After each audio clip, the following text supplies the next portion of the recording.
natatakot ako na itong eliksir ng immortalidad ay hindi mapunta sa kamay ng emperador. Ang mahal na hari, itago mo muna ito. Tapos ikaw,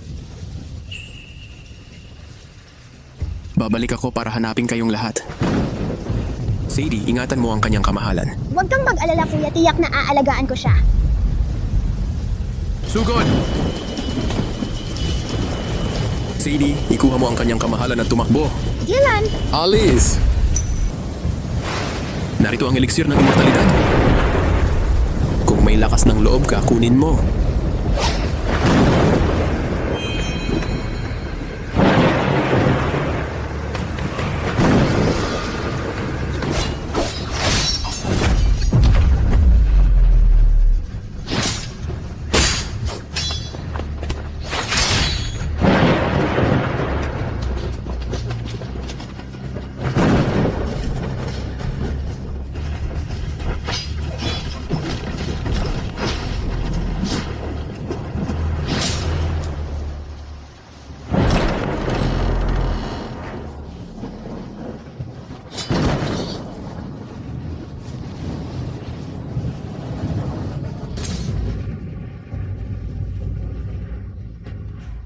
Dylan. Dylan. Ang tagapagmana ng Amboy na Guild ay naghihintay pa rin sa napagkasunduang kasal ninyo. Gumising ka, pakiusap.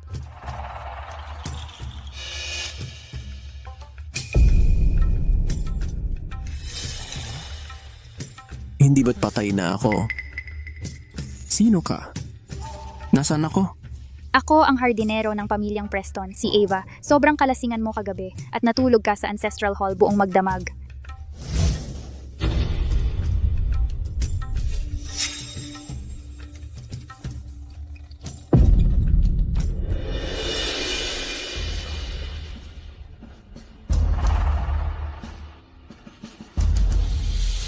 Kanina mo sinabi?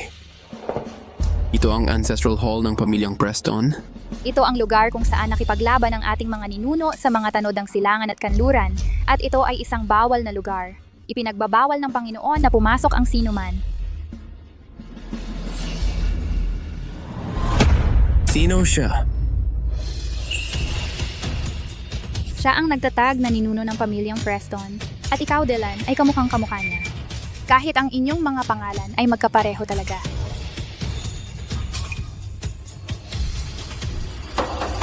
Dylan Preston!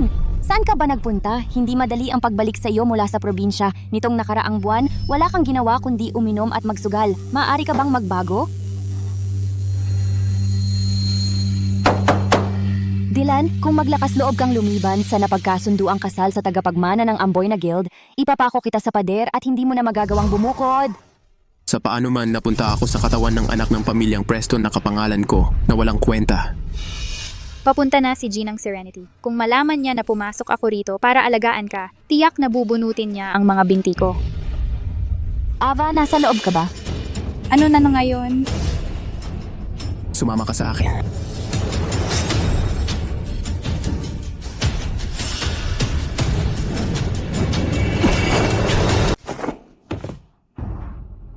Ligtas ang mga binti mo. Ang taas naman ng pader na ito. At dinala mo lang ako sa kabilang side. Kumpara sa mga pader ng palasyo, ang isang ito ay madali lang yan. Wala nang palasyo.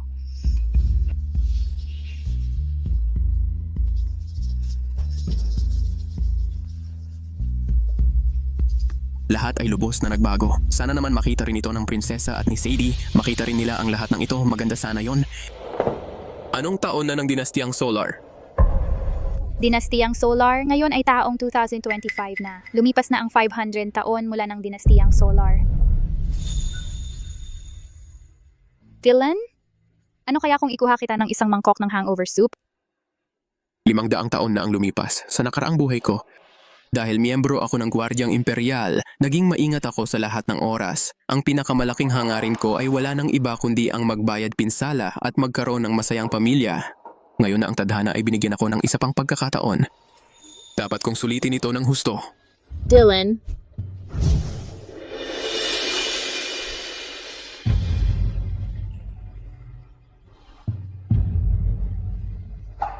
Ang kapatid kong babae?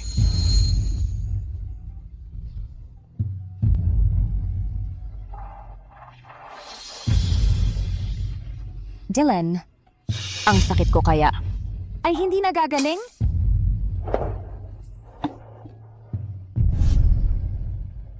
Saan ka ba naman nag-inuman ng maaga pa sa umaga? Naalala mo pa ba na ipinangako mo sa akin na pupunta tayo sa arranged marriage meeting ngayon? Siya at ang kapatid ko ay magkamukhang magkamukha. Posible kaya na nag-iwan si Sadie ng isang tagapagmana para sa pamilyang Preston, kaya ako ang kanilang ninunong tagapagtatag. Nakangiti ka pa? Hindi madali na makuha ka mula sa probinsya, wala ka pang natutunang tunay na kasanayan. Paano ka makakahanap ng asawa at magpapatuloy sa lahi ng pamilyang Preston? Tama ka talaga. Pinakamabuting bumalik ka na bago pa mahuli ang lahat. Anak, kung patuloy mong sasayangin ang buhay mo ng ganito, kahit nasubukan naming tulungan ka, wala nang pag-asa. Serenity, ang tagapagmana ng Amboy na Guild ay naiinip na. Bilisan mo at dalhin si Dylan para sa kanyang marriage assessment. Atake! Ano ito? Paano ito nakakapagsalita? Bata ka. May natutunan ka naman pala, hindi ka rin pala bano. Pero pinakaayaw ko sa mga taong hindi tapat. Konti lang ang sinabi sa'yo ni tita. Nagmamagaling ka na agad gamit ang sarili nating produkto. Akala mo kung sino ka? Lasing ka ba? Sa totoo lang, alaala lang pala natin ito.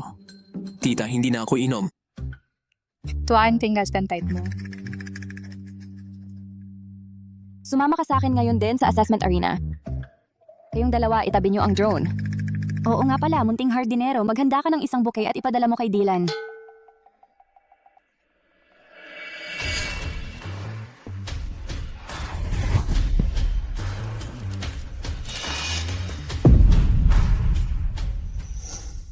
Dylan, 500 taon ko nang inaalagaan ang pamilya Preston. At ngayon, may nakilala tayo na kapangalan mo. Siya ay napakapareho mo. Ang heiress ng Amboy na Guild ay kumuha ng isang top-level na assassin para subukan ang mga kandidato sa engagement. Sa lahat ng mga natatanging binata dito sa Riverview, kahit na hindi ko inaasahan na makapasa ka sa pagsusulit, huwag kang masyadong kabahan dahil sa huli ikaw ang kumakatawan sa prestihiyo ng mga Preston. Espesyal naman ang karwaheng ito, pero curious lang ako kung ilang libra ng pagkain ang kailangan nito araw-araw. Dylan, Sinusubok ng isang assassin? Hindi pa naranasan yan. Pero may konting karanasan naman. paano ka magkakaroon ng karanasan kung hindi mo pa naranasan? Dahil dati, ako yung laging nagtetest sa mga assassin.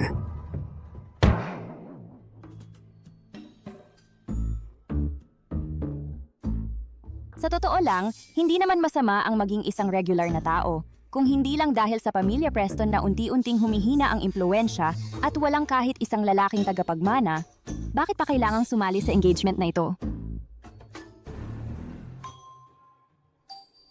Hoy munting hardinero, nandito ka na kahit na mas maaga pa sa amin. Ako, kakarating ko lang din. Tara na. Mukhang nagsimula na. Huli na tayo. Ang ilang itong mga lalaki ay ang mga nangungunang talento mula sa ibang crew. Mr. Serenity, dapat na kayong umuwi. Bakit? Ang heiress mula sa Amboy na Guild ay inimbitahan ang hari ng 4 na nakamamatay na assassin na si Shadow, ang pinakakinakatakutang assassin bilang mga assessor. Walang paraan para maabot ang kanyang pamantayan para sa engagement. Kumpara sa screening process ng Imperial Guard, sino ang nakakaalam kung paano ito magtatapos? Bobo ka ba? Ang Imperial Guard ay isa sa 1,000,000. Isang tunay na pagsusulit sa buhay o kamatayan. Pero dahil nandito na tayo, subukan na lang natin.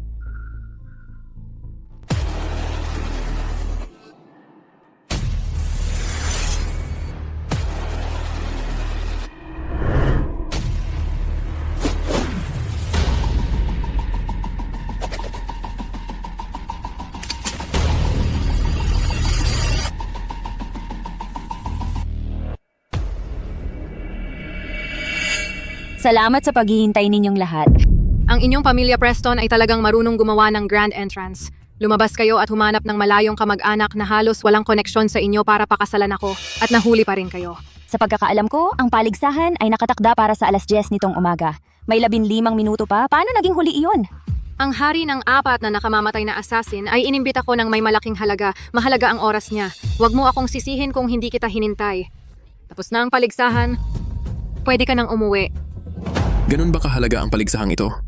Ang Amboy na Guild ay umuusbong ng husto, ang pagpapakasal ng kanilang tagapagmana ay maganda para sa atin. At bukod doon, hindi ba gusto mo si Bella?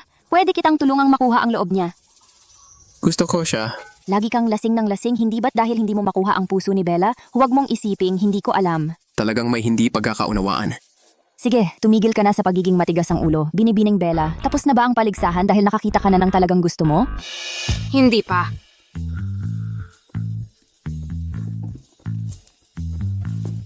Hindi mo naman seryosong iniisip ang taong katabi mo. Ang pangarap kong makakasama, di ba? Hoy! Gwapo si Dylan. Talagang wala akong nakikitang mali sa kanya. Para ipares kay binibining Bella, sa tingin ko ay higit pa siyang karapat-dapat. Kung gayon, ibibigay ko sa iyo ang pagkakataong ito. Gagawa ako ng pagbubukod. Ang hari ng 4 na nakamamatay na assassin, bawat isa ay may kani-kanilang lakas. Kung makakatagal ka ng 3 segundo laban sa kanila nang hindi nabubuwal, pakakasalan kita. Bakit 3 segundo lang siya dapat tumagal, pero kailangan naming mabuhay ng 1 buong minuto? Oh, sobrang hindi patas yon. Kung susubukan ako ng mga iyon, sa tingin ko ay hindi sila sapat para sa trabaho. Gandang patalim pero nagtataka ako kung sapat ba itong matalas. Siya ang pinakamahusay na eksperto sa patalim. At pinagdududahan mo pa siya? May kulang. Hindi sapat ang pagpapantay.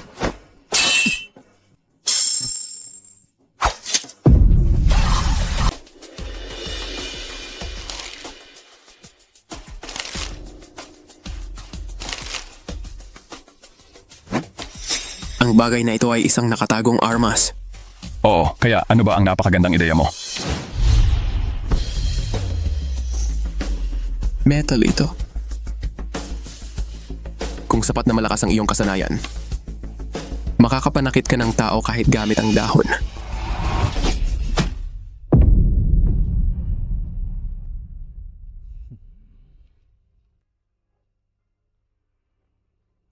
Ang isang manipis na sinulid, kung ginamit ng tumpak ay pwedeng pumutol ng ulo ng isang tao. Pero tandaan mong kulayan ito ng itim o baka madali itong makita. Ano ba ang ginagawa mo? Sino ba ang pinipili mo? Seryoso? Siguro, pwede kong bigyan sila ng 1 o 2 tip. Dylan, tinawag ka rito para sa assessment, kaya bakit ka nagbibigay ng payo sa kanila? Bata, medyo mayabang ka ha? Paano kung bigyan mo ako ng payo tungkol sa baril ko?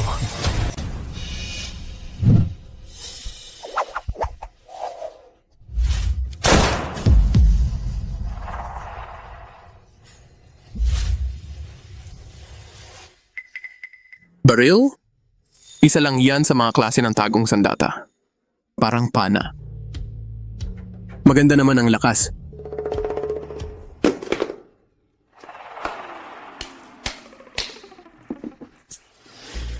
Serenity. Itong lalaking napili mo kahit nagaling siya sa probinsya at medyo mababa ang estado. Sa tingin ko, okay lang naman sa akin. Kahit saan lumaki ang isang anak ng mga Preston, hindi dapat tawaging mababa ang estado. Miss Bella, kung kontento ka, bakit hindi na lang gawing opisyal agad? Ang pamilyang Preston at ang Amboy na Guild ay maaring magkaroon ng estratehikong alyansa. Ano sa tingin mo?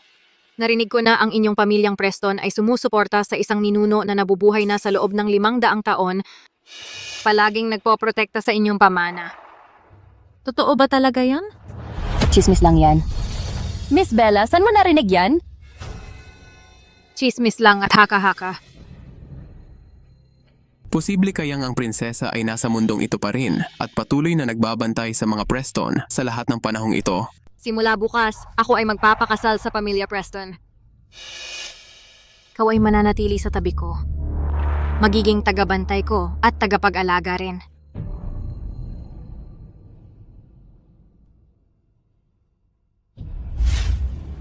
Ito ang kasunduan bago ang kasal.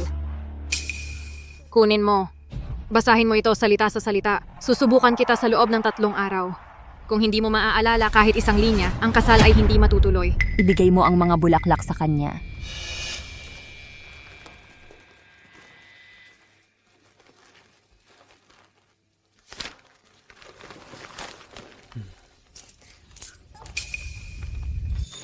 Bakit ako ay dapat pakasal sa'yo?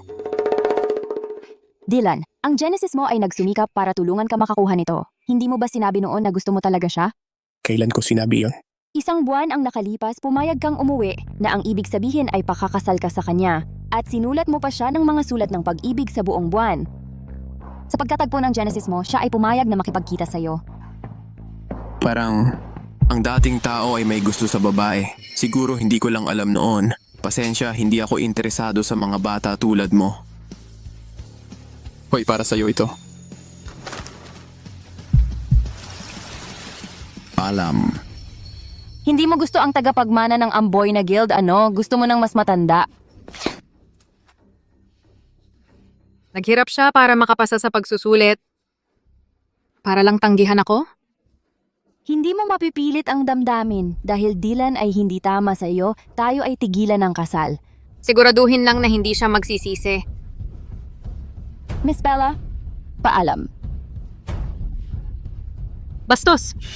Simula ngayon, hindi ako babasa ng kahit isang sulat ng pag-ibig mo.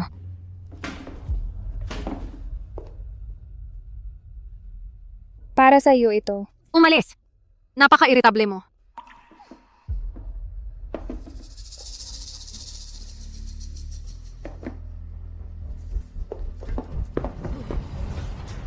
Paano ito posible?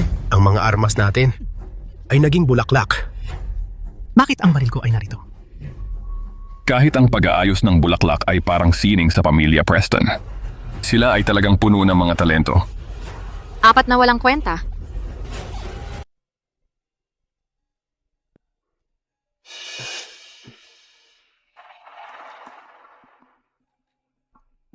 Sige, saan mo natutunan ang lahat ng iyong kasanayan? Kusang natutunan. Kung ayaw mong sabihin, okay lang.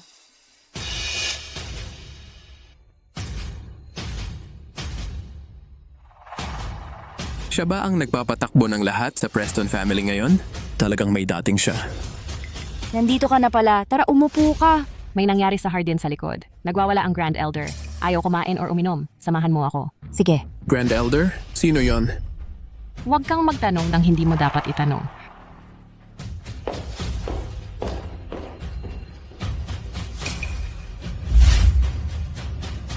Magdusa ka.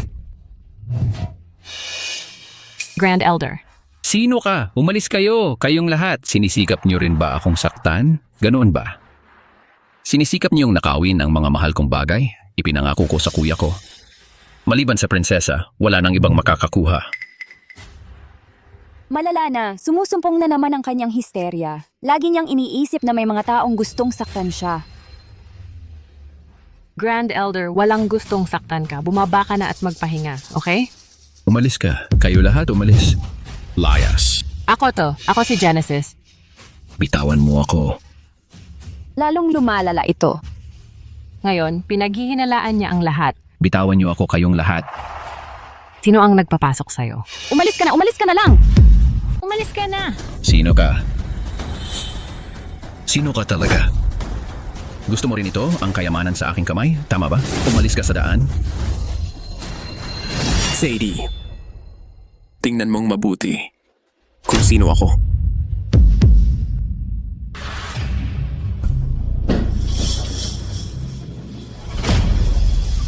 Kuya.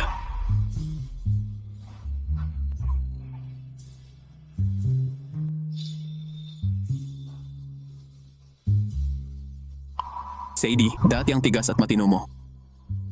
Paano ka naging ganito? Kuya. Kapag wala ka sila, lahat sila inaapi ako. Dylan. Dylan. Miss na kita. Dylan.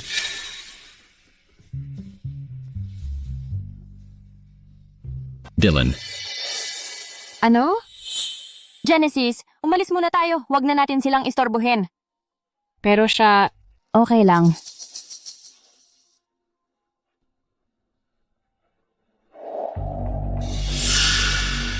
Serenity. Sigurado ka bang ayos lang naiwan si Dylan? Kasama ng Grand Elder, kamukhang kamukha ni Dylan ang kapatid niya. Walang mangyayari. Ang kanyang kuya. Pero paano kung malaman niyang hindi iyon siya? Ano ang mangyayari? Sa tingin ko, kahit hindi siya, ituturing pa rin siya ng Grand Elder na ganon.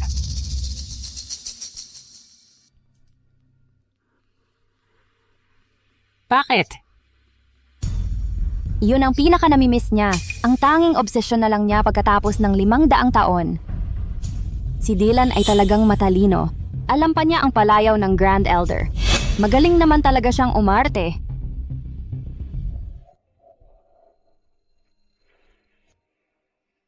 Umalis ka na.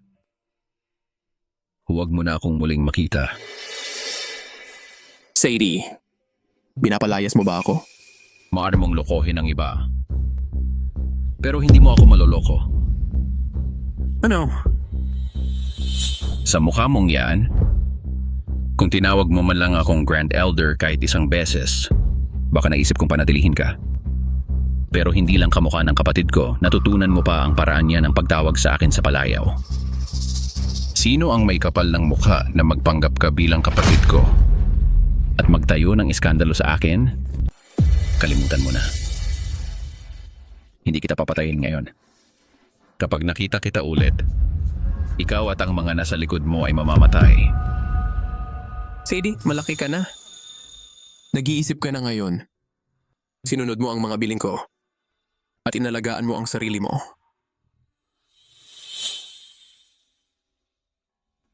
Ano? Nahanap mo ba ang ginto't pilak sa likod ng Ancestral Hall? Paano mo nalaman na may ginto at pilak na nakabaon sa likod? Sadie, ano itsura ng asawa mo? Ang anak mo, malikot pa rin ba siya tulad mo nung bata ka? Nang umalis ako, ganito lang kataas mo, mag-isa ka lang. Ngayon, pinatakbo mo ang Preston family sa loob ng 500 taon. Mahirap ang pinagdaanan mo. Napakahirap ng pinagdaanan mo.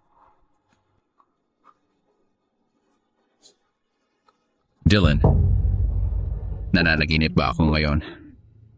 Parang nananaginip din ako. Pero, nakita kitang si Sadie na malaki na. Kahit panaginip lang ito, hindi ako magsisisi. Dylan, sa 500 taong ito, napakaraming beses kitang napanaginipan. Pero ngayon parang hindi totoo. Hindi totoo. Sa mga panaginip ko, halos hindi ka nagsasalita. Pero laging hinahampas mo ako. Sige. Yumuko ka. Sige. Kung pagod ka, magpahinga ka. Itatabi ko muna ang hampas na ito para sa susunod.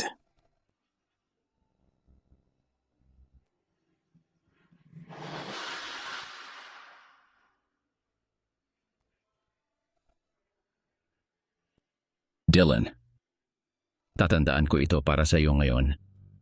Sa susunod, huwag kang magbabago ng isip. Sadie, 500 taon ka nang nabubuhay. Binigyan ka ba ni kanyang kamahalan ng elixir ng immortalidad? Ninakaw mo?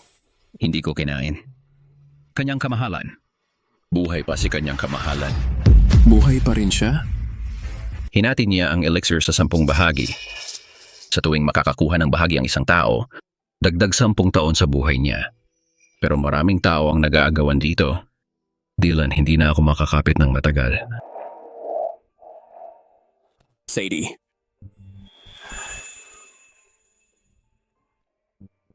Sadie, magpahinga ka muna.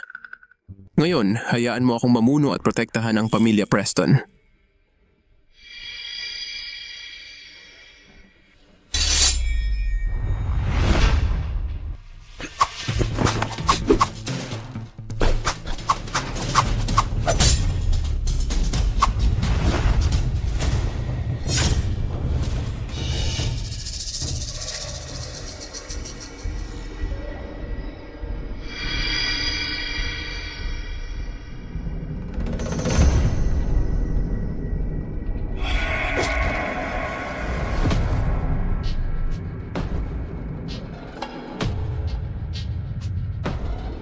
Kumusta na dyan?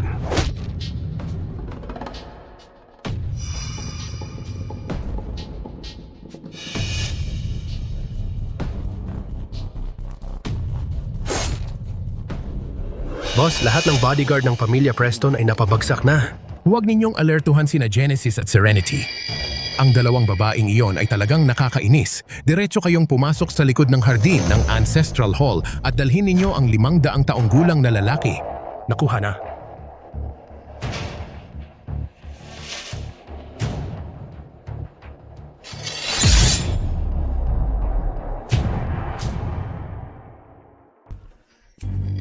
Anong Preston family? Hoy, hoy! May nakita ka bang may hawak na patalim? Yung may patalim? Yung may patalim?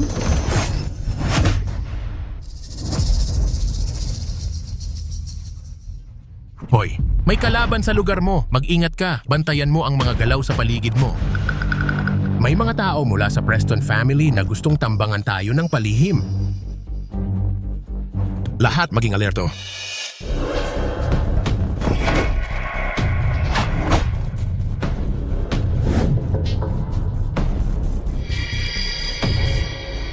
Nadale na rin yung dalawa.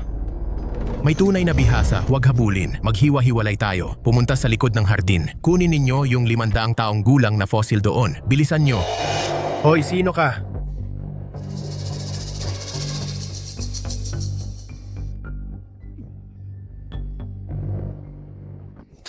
Sa loob lang ng ilang minuto, wala na ang buong team. May isang misteryosong dalubhasa sa Preston family. Umatras tayo.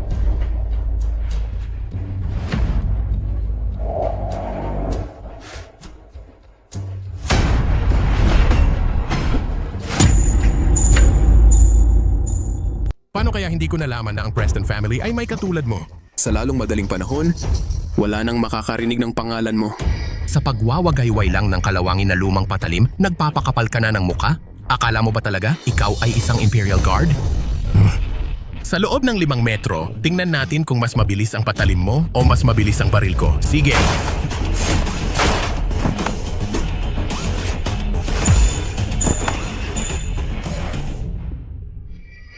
Kaladkarin mo sila. Ako at si Genesis ang humawak sa lahat ng mga assassin. Okay ka lang ba? Salamat sa'yo. Ayos lang ako. Kagabi pumasok ang mga assassin, naputol ang lahat ng pagmamanman. Ito ay isang maayos na planadong pagpapatupad.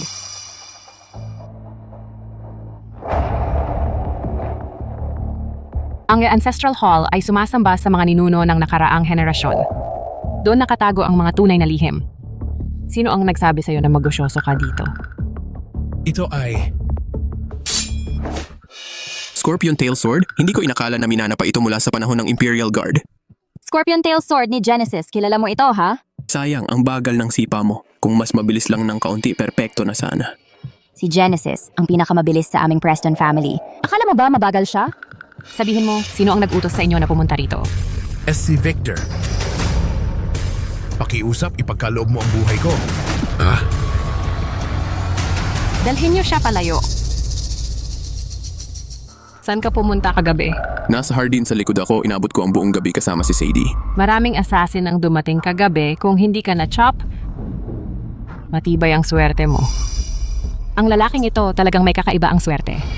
Kahit anong panahon pa man, malaking usapin palagi ang kaso ng pagpatay. Hindi dahil matibay ang swerte nila, ako ang dahilan, hindi ko binigay ang lahat. Ikaw ang gumawa, di ba? Titingnan ko kung gising na si Sadie. Hoy, wag mong ubusin lahat tapos aalis ka lang. Ikaw nga ba talaga ang may gawa nito? Kumusta na si Sadie? Bigla na lang siyang nakatulog at buong gabi na yung tulog niya. Tatawag ba tayo ng doktor? Doktor? Kahit dumating ang Diyos, wala ring magagawa. Isang klase lang ng gamot ang epektibo sa kanya. Anong klaseng gamot? Sumama ka sa akin sa labas. May itatanong ako sa'yo.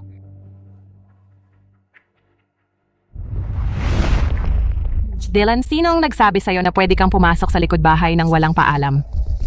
Upo. Hoy, bakit ko siya pakikinggan? Kapatid ko si Sadie. Pumunta ako ron para tingnan siya. Normal lang yun. Tama na. Gusto mo ba talagang maging ninuno namin? Huwag ka nang magpanggap sa harap namin. Dylan, tuwing 10 taon, ganito siya natutulog. Nakasalalay ang buhay niya sa pagkuha ng gamot mula sa isang matandang kaibigan para makaipon ulit. At napakamahal ng gamot na yon. Tuwing 10 taon, 1 bilyon ang halaga. Sa ngayon, kulang pa tayo ng 100 milyon. Matandang kaibigan? Ano ang mangyayari kung wala ang gamot na yon? mapapanatag siyang pumanaw sa katandaan. Ito ang pangunahing sindikato mula sa Timog Silangang Asya, si Victor Draven. Marami na siyang pinatay sa buong mundo at papasok na siya sa ating bansa. Kung tayo ang mag-aalis sa kanya, may gantimpalang 100 milyon. Maliligtas siya noon. Ang ibig sabihin ng mag-alis sa kanya, patay man o buhay? Kung buhay natin siya mahuhuli, doble ang gantimpala. Gets. Pero may dalawa akong kondisyon. Sabihin mo, Una, kapag nakuha ko na ang gantimpala, gusto kong ako mismo ang magpalit at harapin ang matandang kaibigan na yun. sige, Pangalawa, kailangan kong maisasama. walang problema.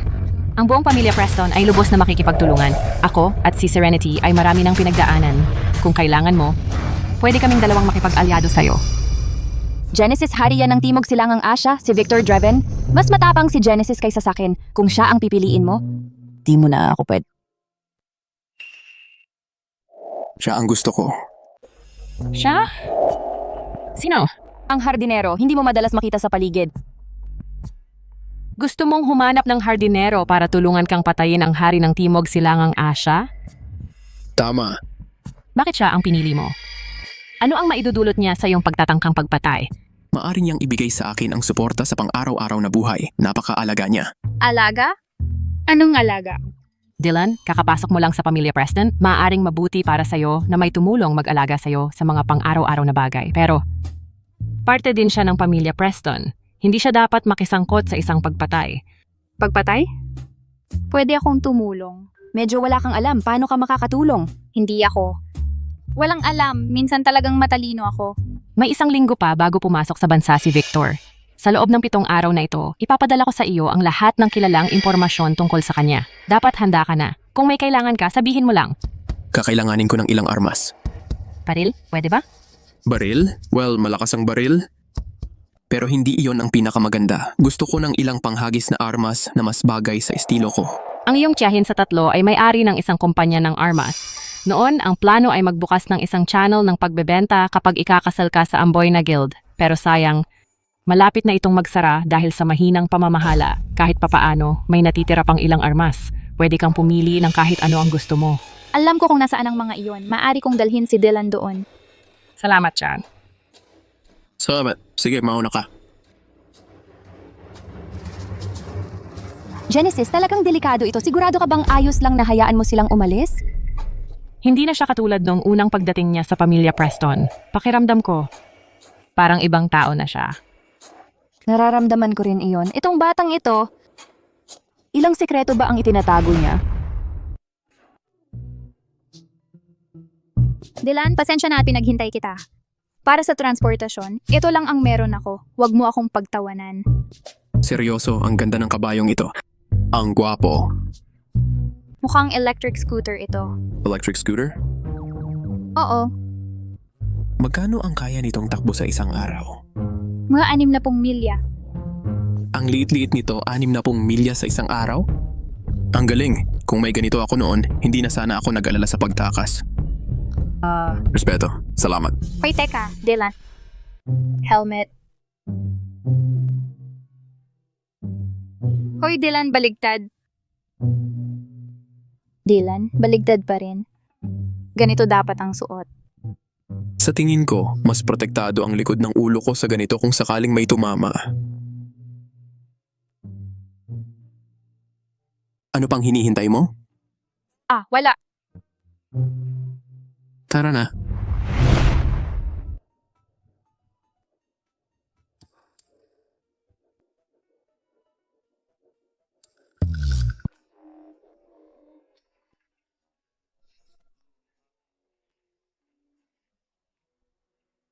Ava.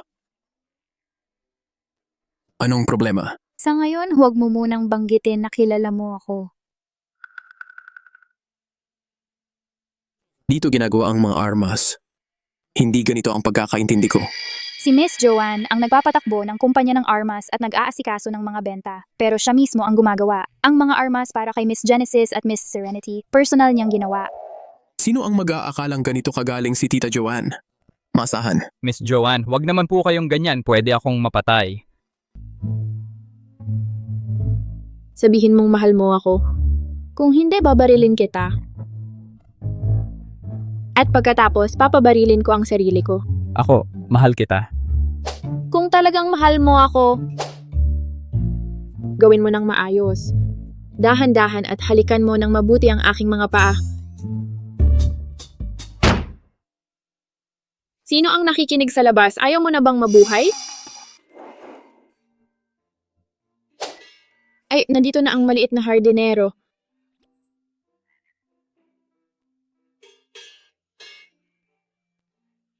Umalis ka? Miss Joanne, para sa'yo ang mga bulaklak na ito. Salamat. Binigyan mo ako ng bulaklak? Gusto mong ipakilala kita sa ilang lalaki para magsaya? Sa susunod na lang. Hindi. May misyon ng pagpatay si Dylan laban kay Victor. Gusto niyang pumili ng mga armas. Pasensya na sa abala. Siya? Papatayin ang hari ng Timog Silangang Asya, si Victor? Oo. Mayroon akong ilang bote ng magandang alak dito. Kapag nawala na ang tama ng alak, hindi mo nagugustuhing patayin si Victor. Hindi ako umiinom. Huwag kang magkunwari. Uminom kasama si tita sa opisina. Mas masama ang amoy ng alak na ito kaysa sa ininom ko noon. Meron bang mas maganda pa sa alak na ito? Ang kapatid kong babae ang gumagawa nito at ang pribadong brew ng prinsesa. Mas maganda ang dalawang iyon kaysa dito. Ano ba ang pinagsasabi niya? Nagsasawa na ba siya sa buhay kaya hinahanap niya si Victor?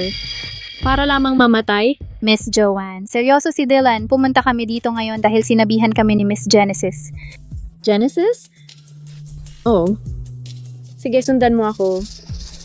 Tara na, umalis na tayo.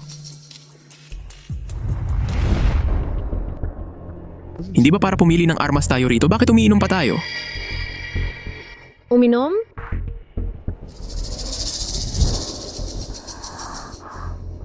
Isang palihim na pinto pala. Kunin mo ang gusto mo. May naka-schedule akong lalaki na kailangan kong puntahan. Wow, ang daming baril. Meron pang sniper rifle? Ang mga mekanismo ng lahat ng iba't ibang uri ng baril na ito, halos pareho ba sa isang handgun? Well, sa pangkalahatan ay oo, pero may ilang pagkakaiba pa rin sa mga detalye. Hindi gagana ang mga ito. Wala sa mga ito ang pwede. Gusto mo ba ng nuclear bomb or hydrogen bomb? Baka gumawa na lang ako ng isa para sa'yo ng mano-mano. Isang hand crossbow, sleeve dart, o retractable whip. Pumili ka ng isa. Galing ka ba sa panahon ng mga ninuno or ano? Or baka naman sobra lang ang pinapanood mong mga pelikula o teleserye? Ano ba yung movie o? TV drama? Parang gumagalaw na comics ba yan, Dylan? Paano kung bigyan kita? Ng damit pang sinauna? Mas mabuti yan. Ang disenyo ng damit kailangang talagang mapanatiling tunay para madaling magtago ng mga sandata. Yang masamang sandata mo, kaya ba yang pantayan ng isang baril? Mas madali lang talagang gamitin. Seryoso ang hassle naman. Bilis. Ang bagal mo, nasa armerya na lahat ng sandata ng pamilya Preston. Kunin mo na lang ang kailangan mo. Huwag mong kalimutang isara ang pinto pagkatapos may date ako na pupuntahan.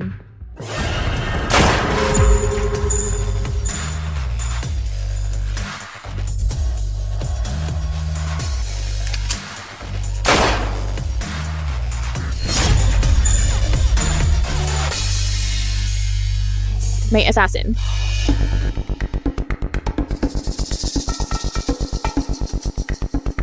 Ang layo masyado. Huwag mong hayaang makatakas. Kukunin ko ang sniper sa trunk. Dylan, heto.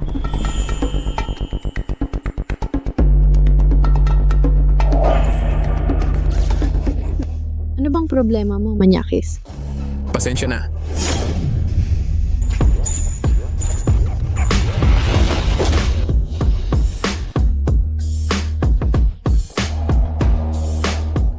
Salamat sa pakikipagtulungan. Salamat sa hairpin. Sabi ko sa'yo, minsan ay talagang matalino ako. Joanne, sinasabi mo sa akin na pinatay niya ang isang sniper gamit lang ang hairpin? Oo. Wala nga akong oras para bunutin ang baril ko. Kung ganyan ang galing mo, bakit ka pa mag-aaksaya ng armas? Mas panatag ang loob ko kapag may dala akong armas. Sa totoo lang, ako yung tipo ng tao na madaling kabahan. O baka ikaw yung dahilan kung bakit kinakabahan ng ibang tao? Joanne, paano nangyaring ang seguridad ng sarili nating kumpanya ay may malaking butas? Paano nakapasok ang isang sniper? Kasi Burahin mo na lahat yung mga lalaking yan sa cellphone mo na halos di mo naman kilala. Huwag mong iuuwing lasing ang kahit sino sa kanila para ipakita ang bahay, gets mo? Kung wala si Dylan dito kanina, baka hindi ka nakaligtas. gets ko na. Mamaya, dalhin mo siya sa pribadong armory mo. Ha? Yung pribado ko? Huwag kang kuripot. Dahil kay Genesis, ipapasyal kita para makita mo. Tara na! Serenity. Hanapin mo yung sniper na sumubok na patayin si John at imbestigahan. Gusto kong malaman kung sino ang may kapal ng mukhang tumira sa pamilyang Preston. Ito ang aking pribadong armory. Ano naman? Ang astig, di ba? Karamihan sa mga sinaunang sandata dito ay gawa ko mismo. May nagustuhan ka ba? Pumili ka ng gusto mo.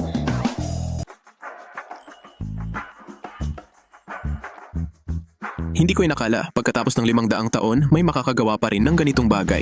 Simula pa noong 500 taon ang nakalipas, bawat henerasyon ay may mga taong natutong gumawa ng kanilang sariling mga sandata. Ang buong punto ay upang protektahan ang ipinamana sa atin ng ating mga ninuno. Sa henerasyong ito, ako lang ang interesado. May puso ka, pero hindi pa ito sapat na pino. Kung ako ang gagamit nito, hindi ito magiging mas malakas kaysa sa maghagis lang ng kung ano-anong bagay. Sa tingin mo hindi ito sapat na pino? Kaya, kailangan ko bang ilabas ang sandata ng ating ninuno at hayaan kang gamitin ito? Pwede ba yon? Lagi kang ganyan. Ang ating mga ninuno ay mga kamanghamanghang tao. Siya ang espiritual na simbolo ng pamilyang Preston. Kung gusto mong gamitin ang kanyang sandata, kailangan mong magmukhang kasing gwapo niya. Siguro, posible namang kwalipikado ako.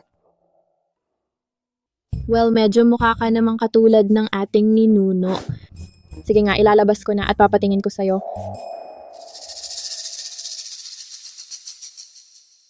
Yung malamat na. Sleeve dart. Nakatago ito sa loob ng manggas mo at pwede mong i-trigger ang switch para magamit. Kilala mo pala ito, pero kayang-kaya ng palitan ng mga modernong baril. Dahil ang mga baril ay hindi lang mas maliit, mas malakas pa ang mga ito. At mas madali silang i-reload. Ito na lang ang gamitin natin. Bakit? Sa mga kamay ko, ang kayang gawin ng baril, kaya rin itong gawin. At ang hindi kayang gawin ng baril, kaya rin itong gawin. Ibig mong sabihin iniisip niya. Kaya niyang harapin ang hari ng Timog Silangang Asya sa pamamagitan lang ng pamato sa manggas? O, Genesis, hindi mo ba siya kakausapin? Ikaw ang nagpilit na pumili ako ng sandata para sa kanya. Parang naglalaro lang talaga ito. Wala siyang alam sa mga modernong sandata. Basta angkop sa kanya, ayos na yon. Oo nga pala, kumusta na yung sniper? Sino ba talaga ang nagpadala sa kanya? Buong araw na nagtanong si Serenity, wala pa ring sagot. Sanay na siyang profesional na mamamatay tao. Pero 5 minuto ang nakalipas, si Dylan ang nag-volunteer na pumasok at magtanong. Kung si Serenity nga ay walang nakuha, paano naman si Dylan ang makakakuha? Nakuha na ni Dylan ang mga detalye. Nakuha niya? 5 minuto lang ang ginugol niya at napasabi niya ito. Kagabi, ang pag-atake sa mga Preston at kay Joanne, parehong grupo ang gumawa. Si Victor ang umupa sa kanila. Si Victor pala talaga. Sino ang nagpadala sa'yo rito? Anyway, si Victor Draven. Nakikiusap ako, patawarin ninyo ang buhay ko. Kaya bakit ginawa nila ang lahat ng ito? Baka naman alam na nila na balak natin siyang guluhin. Matanda na siya ngayon, talagang interesado sa walang hanggang buhay ng Grand Elder. Maging ang pagsalakay na ito ay para lang doon. Talagang wala silang mabuting balak dito. Ang galing mo.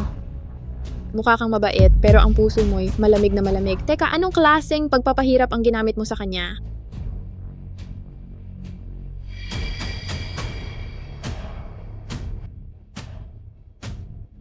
Ito lang ang ginamit ko. Ano ibig mong sabihin?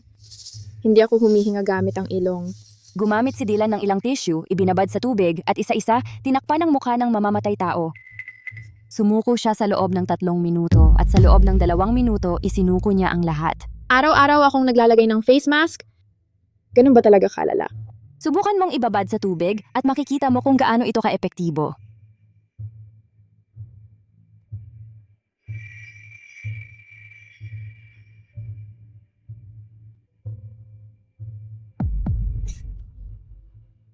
Buisit, grabe naman yan, parang torture. Dylan, mahirap ang trabahong hinaharap mo ngayon. Let's go. Basta't maayos ko si Victor, makukuha ko ang bounty. Gagaling si Sadie at sa wakas ay malulutas ko na ang lahat ng problemang ito ng tuluyan. Hindi ganun kasimple. Ang mga mamamatay tao na ipinadala ni Victor ay pawang galing sa isa sa 3 pinakamalaking gang sa Rivermore. Ibig sabihin, nagkaisa na sila. Gusto ni Victor ang sikreto ng immortalidad? Pero ang 3 malalaking gang naman ay gusto na bumagsak ang pamilyang Preston. Sana ang yon? Ang sitwasyon ay hindi maganda para sa atin.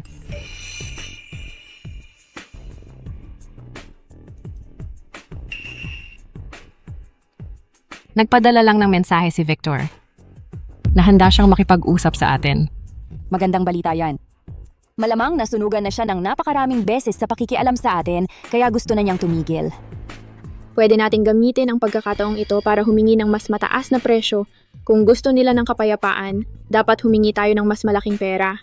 Hindi tayo pwedeng makipag-areglo. Hindi nila makukuha ang gusto nila. Ang pansamantalang pagtigil ay para lang makabili ng oras. Kapag nakabawi na sila, siguradong magdudulot sila ng problema sa Preston family at kay Sadie. Pero hindi rin naman maganda ang sitwasyon para sa atin. Habang may pansamantalang pagtigil, maaari rin tayong maghanda ng maaga. Ang 3 pangunahing gang at si Victor ay nagtulungan na. Mas marami silang pagkakataon kaysa sa atin. Hindi natin pwedeng patagalin ito. Dylan, ano sa palagay mo? Kausapin sila at pag-usapan ang mga bagay-bagay. Sa pag-uusap, ako ang bahala kay Victor. Imposible yan. Lalo lang lalala ang gulo dahil dyan. Hindi na makakapagpahinga ang Preston family. Hindi magdudulot ng katahimikan ang pagkompromiso. Kung hahanapin mo ang kapayapaan sa pamamagitan ng pagkompromiso, mamamatay ang kapayapaang yon. Kung hahanapin mo ang kapayapaan sa pamamagitan ng labanan, mananatili ang kapayapaang yon. Anong klaseng baluktot na lohika yan? Dylan, sasabihin ko na ngayon kung magagawa mo ito, isusulat ko ang pangalan ko ng pabaliktad. Hindi mo kailangang isulat ng pabaliktad ang pangalan mo, pero pangako mo lang sa akin ang isang bagay kapag tapos na ang lahat. Kung talagang magagawa mo na ayusin ang lahat sa pagharap kay Victor, pangako ko sa'yo ang 10 bagay kung gusto mo. Genesis, tingnan mo siya. Sa totoo lang, sa tingin ko may punto si Dylan. So paano mo balak harapin si Victor? Gamit lang ito. Alam mo kung gaano kadelikado ang misyon na yon, di ba? Sapat na ba ito? Hindi sapat. Kailangan ko pa ng isang tao. Sino? Si Eva. Siya na naman. Dylan, may kailangan ka ba? Tuloy ka at umupo.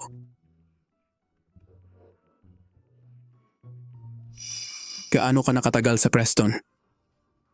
Matagal na talaga. Gaano mo kakilala si Miss Genesis? Dylan, kahit na laging mabuti ang trato mo sa akin, hindi ko kailanman ipagkakanulo si Miss Genesis, ano man ang mangyari. Kaya mo bang gayahin ang kanyang kilos at tono ng boses? Subukan ko. Sa totoo lang, sa tingin ko si Dylan ay may punto. Kaya ano ang plano mo para kay Victor? Tama na tama.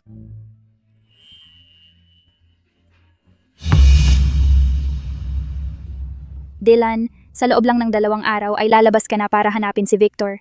Kaya bakit ka nandito nagdo-drawing? Halika't tingnan mo, kamukha ba niya o hindi?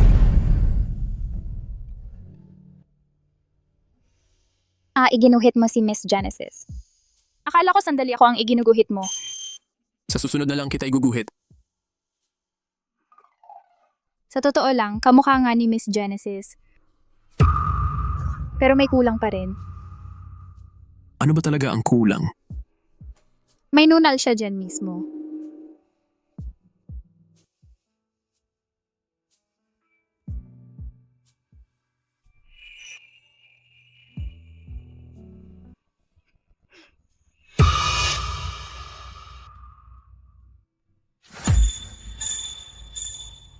Dylan, ito ang mga file tungkol sa 3 pangunahing gang na tiningnan ng Grand Elder nang siya ay malinaw ang isip. Let's go. Sadie, magpahinga ka. Ako na ang bahala sa lahat.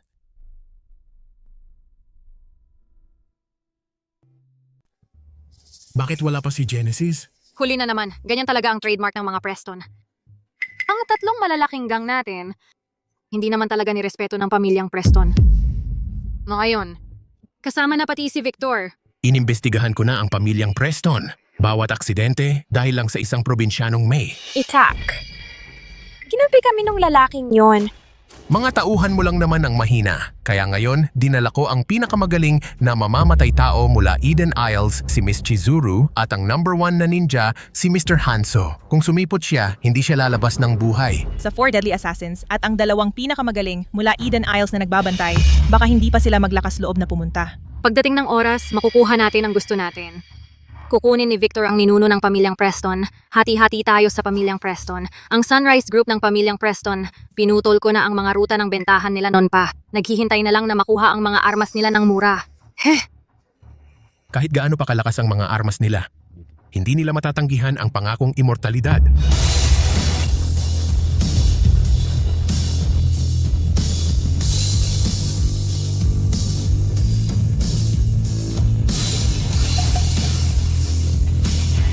Ito ang Guard Imperial. Ano ba ang Imperial Guard? Maaari mong isipin sila bilang mga pinakamahusay na mandirigma ng korte noong 500 taon. Ang mga ninuno natin ay nakipaglaban sa kanila. Ano ang naging resulta? Sa huli, nag-iwan sila ng isang tuntunin. Huwag na huwag makipaglaban sa kanila ulit. Talaga?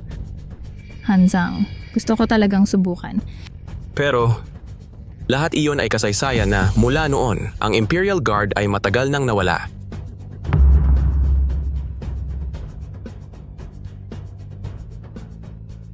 Nandito na ang Genesis. Ayon sa mga tuntunin, kailangan nating magsagawa ng frisking bago ang negotiation. Sana hindi ka magalit.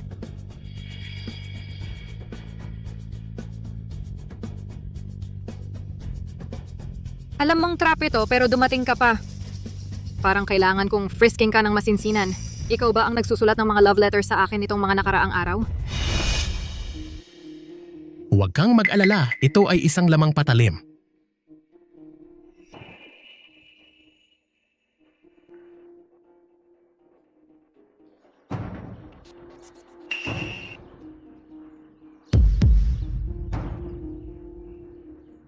Victor, ang mga assassin na sumalakay sa Preston family, sila ba ay pinadala mo? Miss Genesis, wala talaga akong choice. Tingnan mo ako, Matanda at mahina, halos hindi na makakakapit. Paano ako makakapitan? Nanggalit sa'yo? Wala talaga akong sariling paraan. So, ito ang dahilan mo para target kami. Narinig ko na mayroon kang ninuno na 500 taong gulang. Gusto kong pag-aralan kung paano siya nabuhay ng matagal. Pero natatakot ako, baka isipin mo na nagplano ako ng something, kaya ito ang tanging option ko. Kaya hayaan mo akong makinig sa mga terms mo para sa negotiation. Simple lang, gusto ko lang hilingin sa ninuno mo na bumisita sa Southeast Asia. Ang ilang araw, kami ay magbibigay ng pagkain at inumin, aalagaan ng lahat. Pagkatapos ng ilang araw, kami ay ibabalik namin siya sa iyo. Ano ang iniisip mo? Hindi interesado. Kaya sa sagot mo, medyo confident ka sa pagsasabi ng hindi sa akin.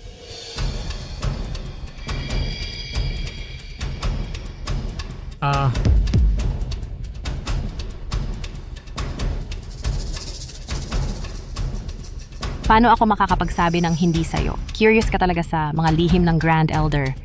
Paano kung sumama ka sa akin, bumalik sa Preston family, at makipagkita sa kanya ng personal at makipag-usap sa kanya mismo? Genesis, anong ginagawa mo? Emergency lang kasi. Alam mo, kapag sobrang pressure ang isang assassin, ay madaling mahimatay.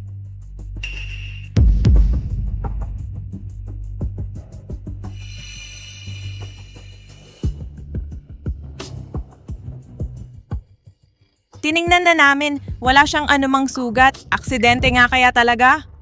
Himatay lang. Miss Genesis, nagbibiro ka lang. Ngayon, may bounty na. Napakataas ng halaga. Gusto akong hulihin ng lahat sa mundo. Kung pupunta ako sa inyo, baka magdala lang ako ng problema. Mas mabuti siguro ganito na lang. Bakit hindi mo na lang bayaran ang mga nawala sa amin nitong mga nakaraang araw? Umabot na sa 100 milyon. Mula ngayon, wag na lang tayong makialaman. Ano sa tingin mo?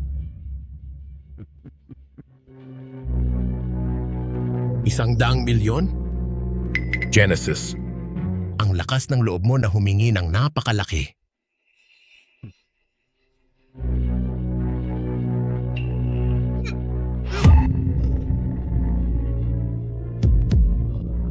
Ang paggastos para maiwasan ang problema ang pinakamabisang paraan para ayusin ang mga bagay.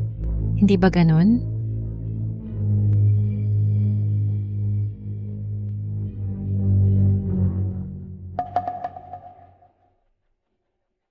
Ganun pa rin. Walang sugat talaga. Biglang hinimatay lang. May tinatago talaga yung lalaking yan. Hindi na tayo pwedeng mag-aksaya ng oras ng ganyan. Genesis, diretsuhan na kita. Ngayon, hindi lang kailangan mong gamitin ang matandang yon para iligtas ang buhay mo. Kailangan din ang iyong Sunrise Group ay kailangang isuko. Kung hindi, walang sino man sa inyo ang makakaalis dito ng buhay. Ay wow. Kaya ngayon lumabas na ang katotohanan. Genesis, ang ninuno ng iyong pamilya ay babagsak. Hindi maiiwasan ang paghina. Hindi makakaligtas ang pamilya Preston dahil lang sa iyo. Harapin mo ang katotohanan at ihandog mo ang pamilya Preston sa amin habang may pagkakataon ka pa. Ang galing mo talagang magpanggap na marangal ang pagmamakaawa. Doon ka magtanong sa iba. Dito sa Rivemore, lahat tayo kumikita sa sarili nating kakayahan. Ikaw,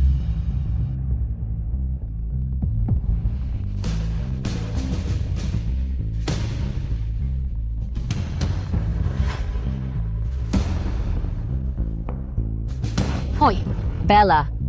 3 taon na ang nakalipas, nagtulungan kayo ni Anna para pamahalaan ang negosyo ng cruise.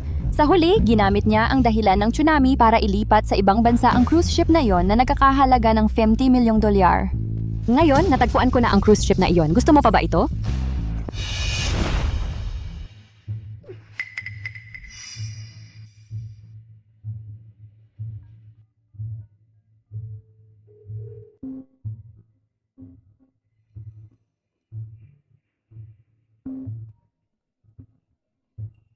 Tina, minsan nung namimili ako, nakuhanan ko ng litrato sina Ana at ang iyong asawa na magkasama. Hindi naman totoo yon, di ba? Padadalhan kita para ma-check mo muna.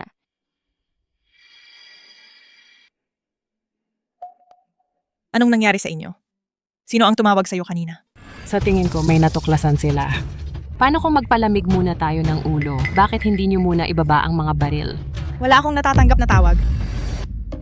Huwag ninyong hayaan na lokohin kayo ng Genesis na ito.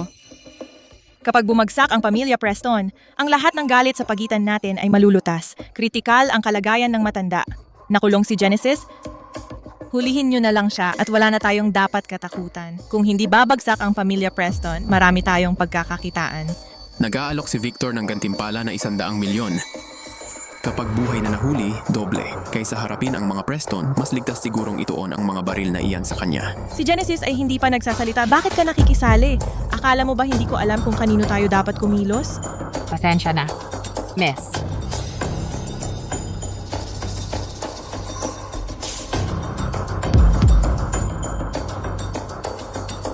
Hardinero lang ako ng mga Preston. Hindi ako ang boss dito. Wala siya. Marunong kang magbalat kayo? mula pa nung panahon ng Solar Dynasty, ang Imperial Guard, halos nawala na ang pagbabalat kayo ng muka. Wala pa akong nakikitang gumamit nun. Kaya talaga bang nagmula ang mga Preston sa Imperial Guard? Kaya, gusto nyo pa rin itutok sa amin ang mga baril nyo? Kayong tatlo, huwag nyo ngang isipin na pagtataksilan ako. 100 milyong gantimpala o harapin ang mga Preston. Pag-isipan nyo ng mabuti. Ano ba ang ginagawa nyo?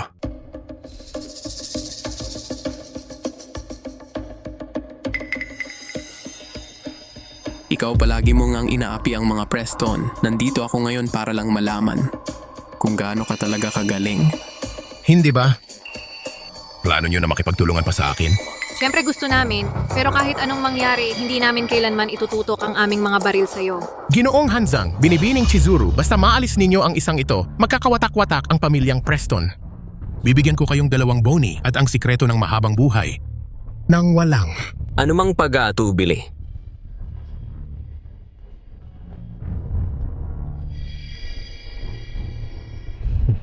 Sino sa tingin ninyo ang 2 pinakamahusay na manlalaban sa likod ni Victor o si Dylan ang may mas malaking tsansa?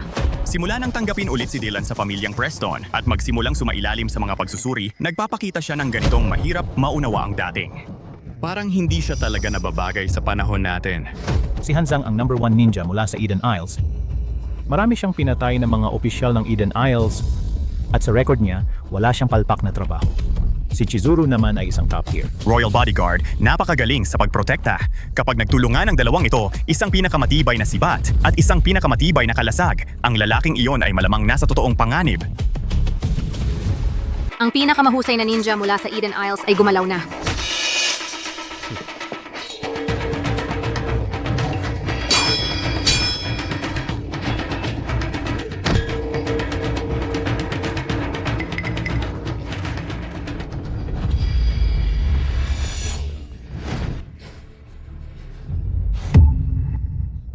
Talagang dehado siya rito. Ang magaling sa mga ninja ay ang pag-atake ng patago at pagpaslang. Kung harapang laban naman, hindi sapat ang kanilang kakayahan. Ito talaga ang tusong paraan ng mga taga Eden Isles. Nagpapatalo lang si Hanzang, hindi pa niya ibinubuhos ang lahat. Gumagawa siya ng pagkakataon para kay Chizuru. Nagpapanggap lang siyang dehado. O diba, sabi ko sa'yo, imposibleng ganun kalakas si Dylan.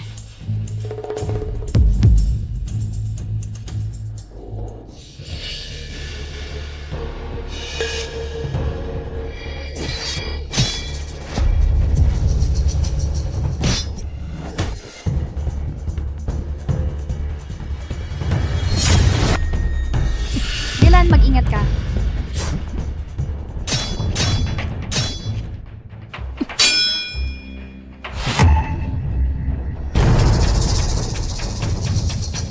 Sa Eden Isles, wala pang nakakasagot sa suntok na ito.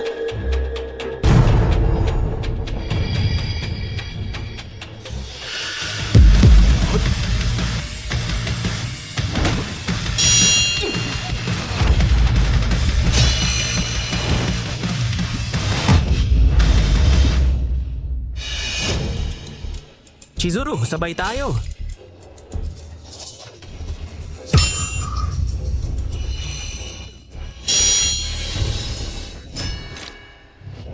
Nagsisimula na siyang ma-pressure.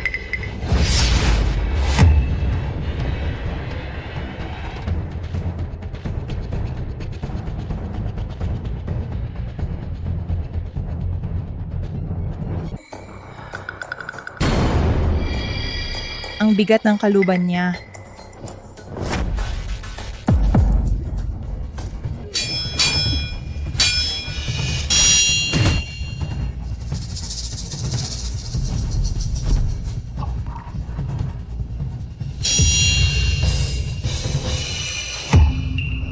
Eden Isles Ninja ay hindi naman ganoon kahanga-hanga dati. 500 taon na ang lumipas at bawat henerasyon ay mas masahol pa kaysa sa nauna. Mr. Hanzang, hindi natin pwedeng hayaan na hamakin tayo nila.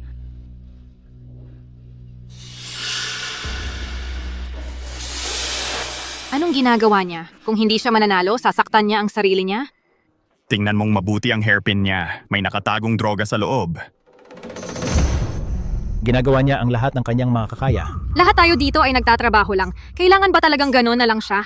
Hindi sapat kay Dylan na manakit ng iba. Kailangan pang habulin niya ang mga taga Eden Isles. Napakasalan at marupok ng ego niya. Pinapahirapan lang niya ang sarili niya. Kapag wala kang tunay na lakas, ang pagiging galit ay nagpapamukha lang sa'yo ng katawa-tawa.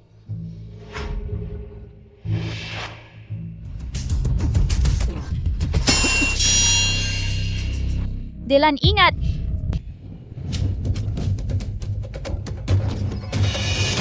Nilagyan ko ng laso ng karayom. Kapag tumusok na ito sa katawan, una itong magpaparalisa sa tao. Sa loob ng kalahating oras, mamamatay siya agad sa lugar. Ang sama talaga niya, pero sa totoo lang, Dylan nararapat lang sa kanya ang nangyari. Ang trabaho ng isang mamamatay tao ay patayin ang target kahit anong paraan, hindi mahalaga kung paano. Si Dylan ay wala talagang respeto sa iba. Hindi man lang siya karapat-dapat na mamamatay tao, kaya natural lang na matanggal siya.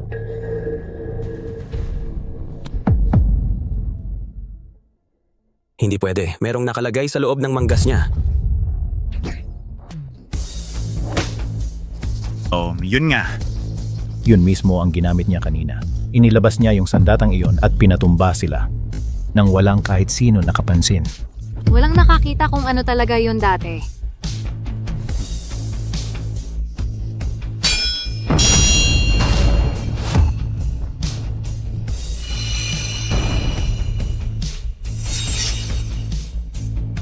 sumusuko na ako. Maawa ka sa akin.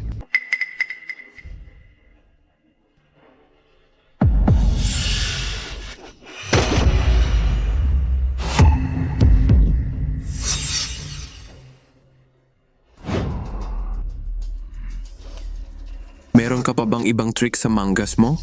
Ipakita mo sa akin kung ano ang kaya mo.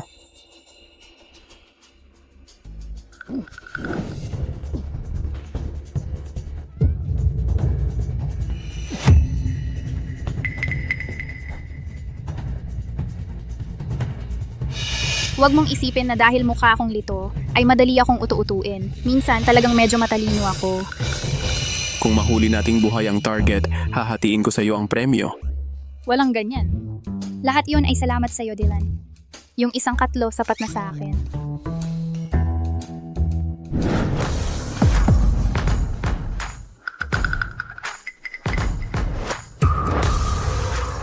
Genesis, anong dahilan ng pagpunta mo rito? Medyo matagal na akong naghihintay sa labas. Ano, nandito ka ba para tingnan kung totoo ako o hindi? Kaya kung totoo nga ako, sa tingin mo ay mapapabagsak mo ang Sunrise Group? Lahat tayo ay nahila sa gulo ng isang tao na ito. Miss Genesis, wala kaming ideya na kumuha ng anumang bahagi mula sa Preston family. Ang hayop na Victor na yan, pumapasok sa ating bansa, hindi siya magtatapos ng mabuti para sa kanya. Dalhin ninyo ang lahat palayo. Hoy, teka. Miss Genesis, kaya namin ang mga bagay dito. Bakit nakatayo pa rin kayo dyan?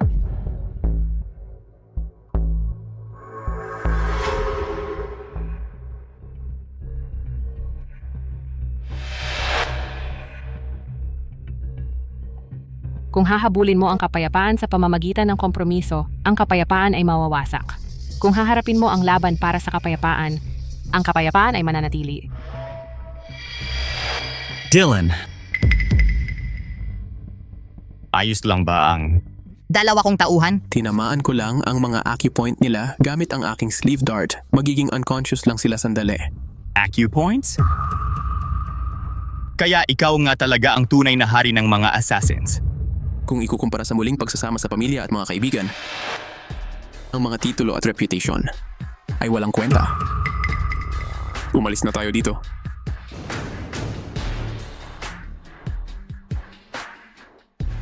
Ang lalaking ito ay marunong talagang magpanggap.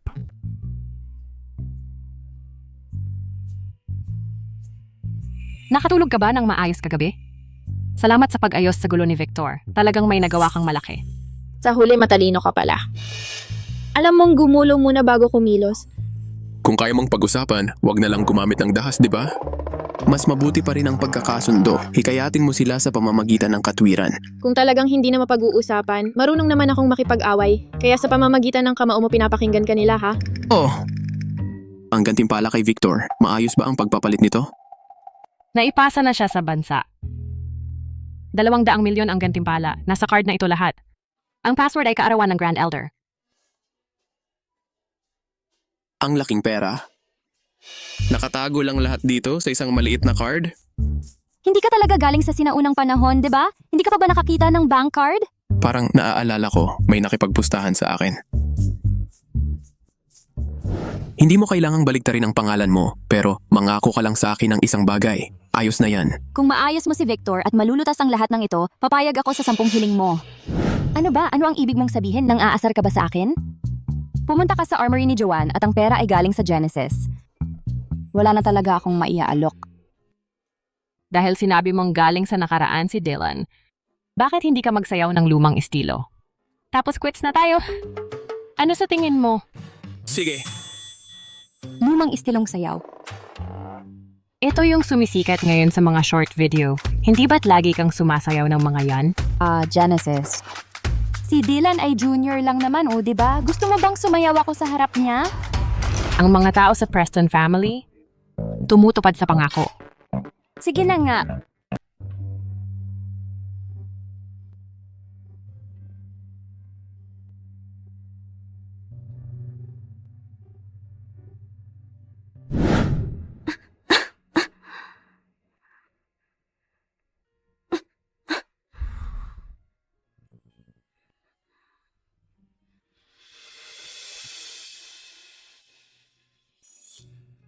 Dylan, hindi na ba gagaling? Ang sakit ko? Dylan, kapag gumaling na ako, gusto kong pumunta sa palasyo at matutong sumayaw. Magpe-perform ako para sa'yo. Sige. Basta gusto mo. Aanyayahan ko ang mga musikero ng hari para turuan ka. Aanyayahan ang mga musikero ng hari para turuan ako? Talagang magsisikap ako ng husto.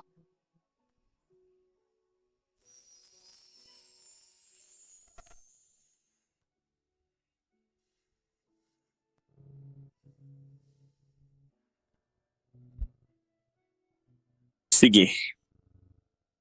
Tama na, tama na. Hayaan na natin yon. Ganun ba? Kabulok ang pagsayaw ko. Bakit ka umiiyak? Wala, hindi ko napigilan. Naalala ko lang ang isang dating kaibigan. Hala, nanonood ka sa pagsayaw ng tita mo tapos iba ang iniisip mo? Sa palagay ko, si Dylan ay may kwento rin. Dylan, sinabi ko na meron ka ng black card na ito. Kailangan mong tapusin ang deal sa kaibigan ng Grand Elder sa lalong madaling panahon. Sa ganoon, mas mabilis siyang magigising. Paano ko siya makokontak? Ang kaibigang ito ay medyo kakaiba. Hindi siya gumagamit ng mga modernong paraan ng komunikasyon. Makokontak mo lang siya sa pamamagitan ng espesyal na paraan. Anong paraan?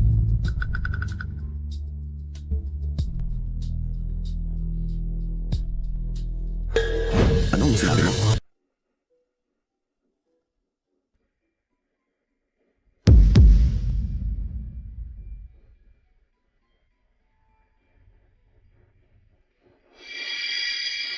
Ma'am, pumunta ako para makita ka.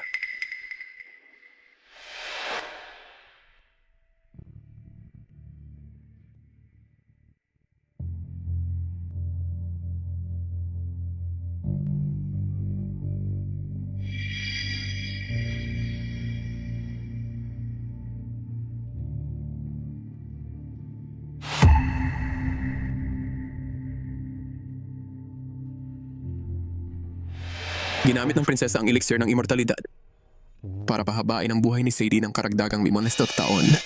Buhay pa rin ang prinsesa. Napakaganda naman nun.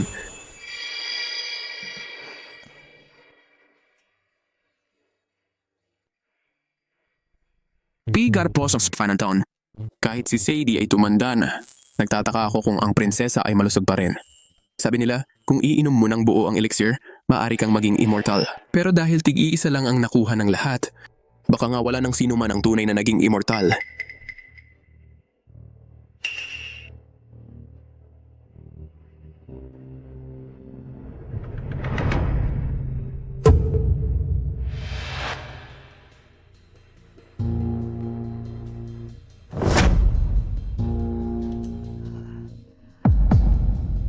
Kayo po.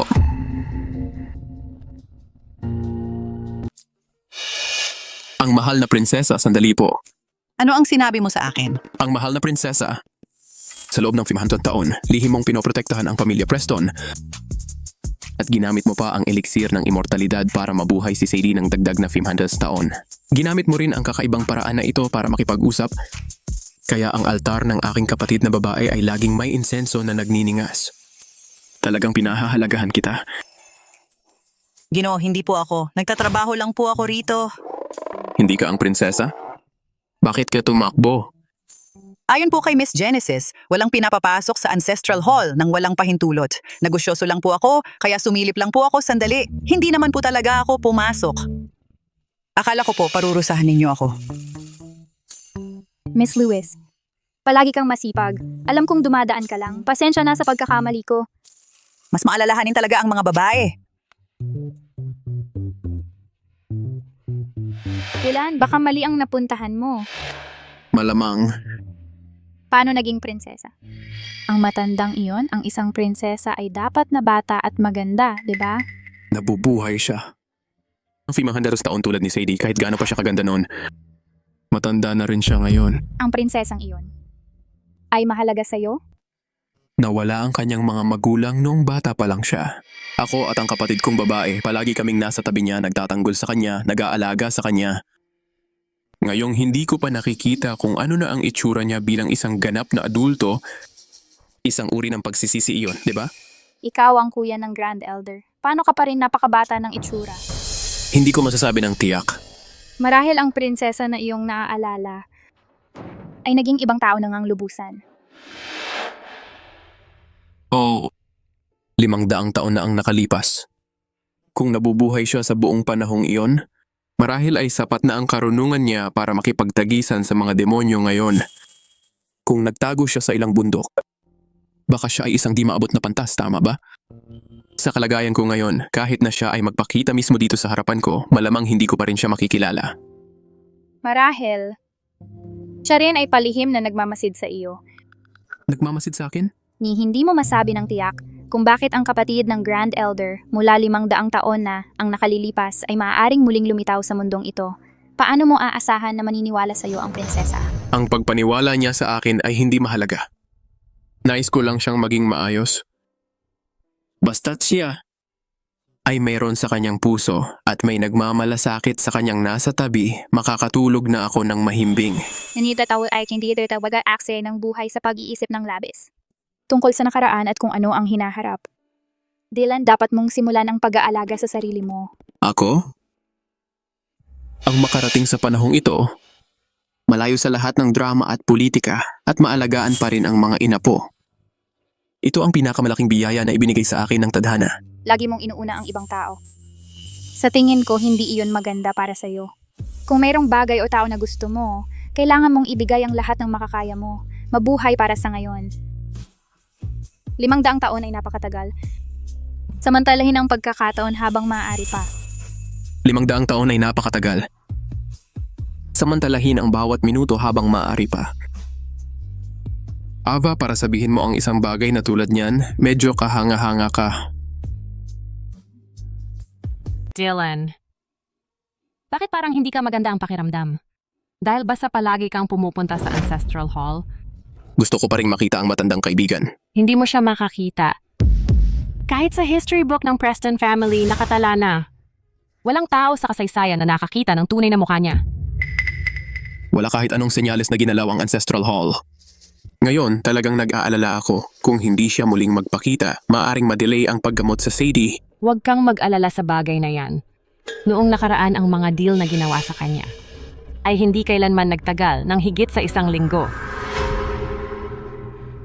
Kaninang umaga, kami ni Joanne pumunta sa Ancestral Hall. Ang matandang kaibigan ay sumagot. Pinadala niya rin ang gamot. Patingin.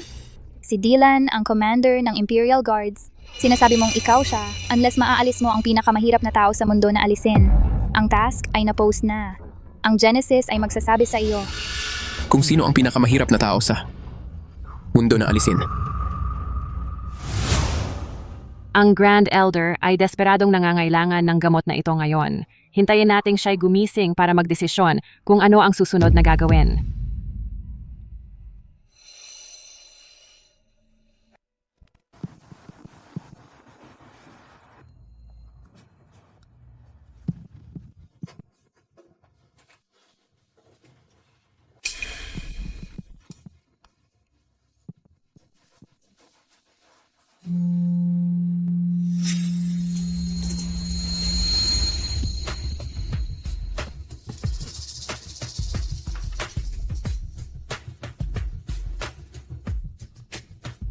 Buhay na naman ako.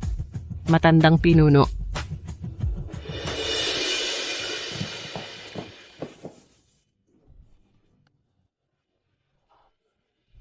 Buhay na naman ako.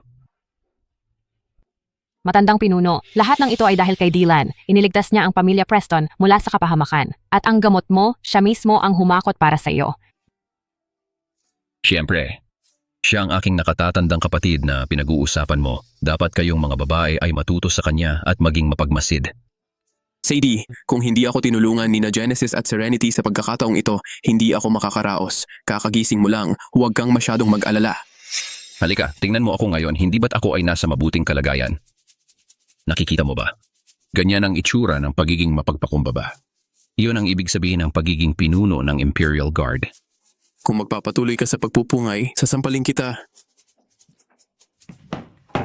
Dylan, hindi ko nakalimutan ang aking pangako. Sige, sampalin mo ako.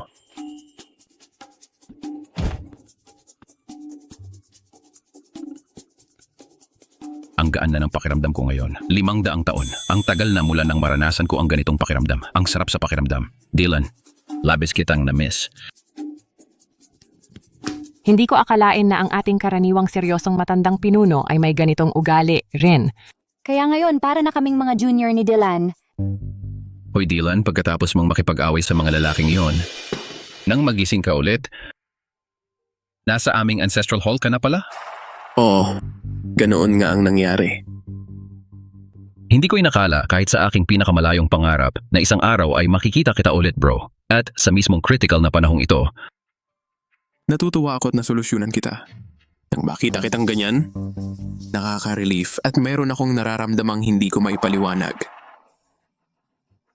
500 taon at nagbago na ang lahat. Malaki na ang pinagbago ng buhay. Grand Elder, nakita mo na ang iyong kapatid at nakita mo na rin ang sarili mo. tingnan mo, nagbibigay ka na ng payo ngayon. Sige na, humanap ka ng date para sa kapatid ko. Tama ba? Kakarating ko lang sa panahong ito, hindi pa ako gaanong matagal dito. Nasasanay pa lang ako. Sa totoo lang, hindi pa nga pumapasok sa isip ko ang pagde-date. Grand Elder, mataas ang standard ng kapatid mo pagdating sa date. Kailangan niya ng prinsesa, tama ba? Prinsesa? Hala, may mga connection ako. Dylan Ashford, mga club, bar, karaoke spots. Sumama ka sa akin, gagarantiyahan ko sa iyo ang kahit anong prinsesa na gusto mo. Pero huwag mong ipag-date ang kapatid ko sa taong hindi karapat-dapat sa kanya. Kailangan niya ang pinakamagagandang lugar at hindi bababa sa 10 ng sabay-sabay para pumili. Dylan, tulad noong dati kang nanonood ng palabas sa teatro, magugustuhan mo talaga yon. Ang wild mo pala magasta sa likod ko. Dylan, nagbibiro lang ako sa iyo.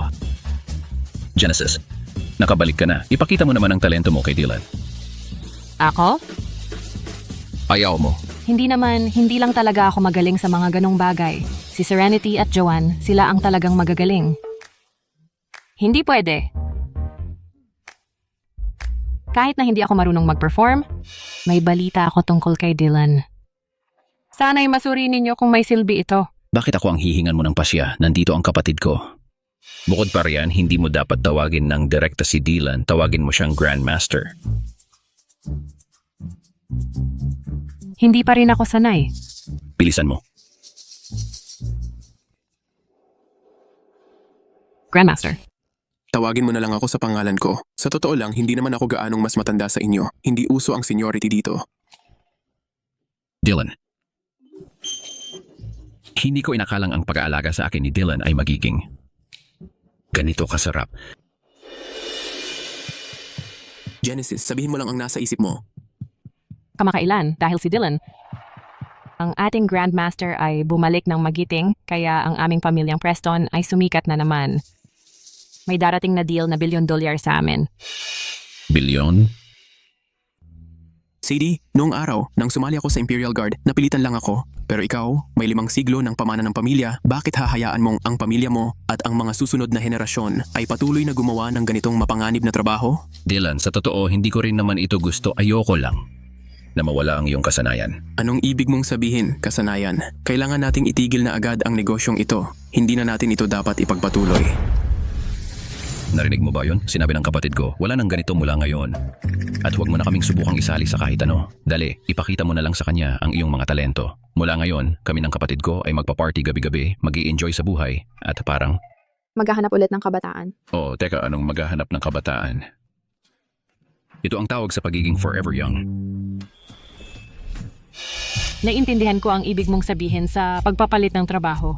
Pero gusto ko pa ring alamin kung sino ang may $1 billion na bounty sa ulo nila. Kahit natanggihan natin ito, mas mabuting malaman ang nangyayari. Dylan, mukhang seryoso ito. Ano sa palagay mo? Hayaan mo akong tumingin. Si Dylan ang pinuno ng Imperial Guard. Sinasabi mong ikaw siya. Maliban kung kaya mong patayin ang pinakamahirap na tao sa mundo na maalis. Ang bounty mission ay nakapaskil na. Si Genesis ang magpapaliwanag sa iyo. Dapat nun pa ito nabanggit. Tingnan mo. Sige.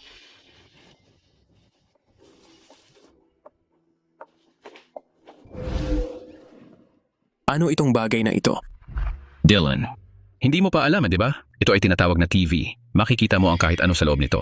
Mas advanced ito kaysa sa mga meron tayo noon. Alam ko, nakakagamit na rin ako ng cellphone ngayon. Kaya pala kapatid kita. Balak ko talagang magpasikat sa harap mo. Ngayong naiisip ko, mula nang napunta ako sa panahong ito, si Ava na ang nag-aalaga sa akin. Siya ang humahawak sa lahat ng aking pang-araw-araw na pangangailangan. Hindi ko lang siya nakikita sa loob ng ilang araw. Ava? Kung may taong mabanggit ng particular ng aking kapatid, tiyak na hindi siya ordinaryo. Dalhin mo siya rito, hayaan mo akong makita kung bagay siya na maging hipag ko. Tumahimik ka. Siya lang ang unang kaibigan na nakilala ko sa panahong ito, yun lang. Dylan, nakikita kong may gusto ka sa kanya. Oo nga. Nasaan si Ava? Genesis, bakit mo inilagay ang larawan ni Ava doon? Maganda yan. Dylan, maganda ang panlasa mo. Ang taong ito na may gantimpalang $1 bilyong ay si Ava pala. Imposibleng si Ava iyon. Hindi ba si Ava ang nagtatrabaho sa mga bulaklak natin? Kasama na siya ng pamilya natin sa loob ng maraming taon. Hindi ako makapaniwalang nagkakahalaga siya ng $1 bilyon. Noong una kong matanggap ang notice na ito, pareho ang naisip ko sa inyo. Pinaghinalaan ko rin siya. Pero nagbigay ang client sa atin ng karagdagang impormasyon. Tignan natin ito ng magkasama. Magandang araw, Binibini.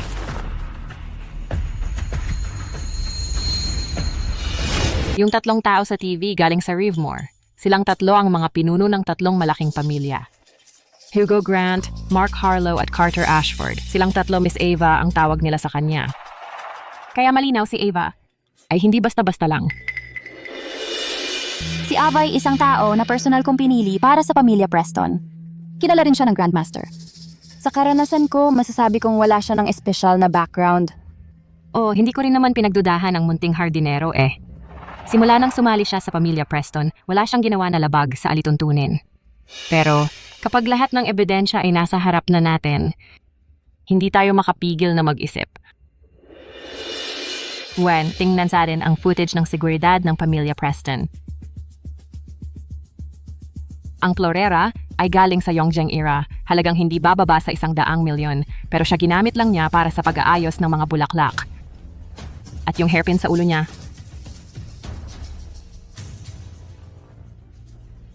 yung hair ornament, ay galing sa Qianlong period, halagang tens of millions.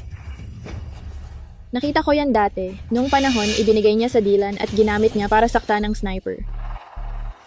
Dylan, Tama. Sa napakamahal na hairpin, hindi niya talaga pinapahalagahan. Sinasabi ko sa'yo, huwag mong isipin ng masyado. Hindi kaya posibleng mayaman lang siyang tagapagmana na gustong maranasan lang ang ibang klaseng buhay. Lolo, imposibleng mangyari yon. Bukod pa riyan, may iba pang bagay na mas kinakabahan ako.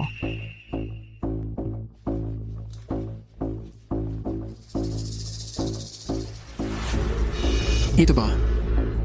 Ay ako? Oo, ito yung araw ng evaluation nang pumunta si Ava para gisingin ka. Malinaw na sinabi ko noon na walang sino man ang pinapapasok sa Ancestral Hall. Pero pumasok siya ng parang wala lang, parang ginawa na niya yon ng 100 beses, parang nasa sariling bahay lang siya.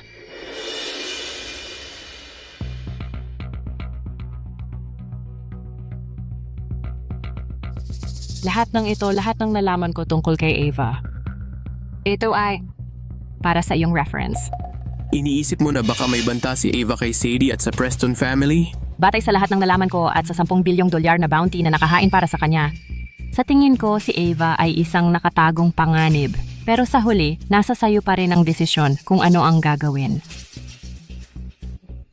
Sabi ni Princess, ang pinakamahirap na tao sa mundo na alisin ay talagang si Ava. Ibig sabihin ba nito, kailangan ko siyang alisin bago ko makita si Princess? Pare, ano ba ang balak mong gawin tungkol dito? Nasaan na si Ava ngayon? Nasa bahay pa rin ng Preston family. Hindi ako nag-ingay. Sinigurado ko lang na hindi na siya sumusunod sa'yo, sa paligid mo. Binalik ko siya sa dati niyang trabaho bilang hardinero.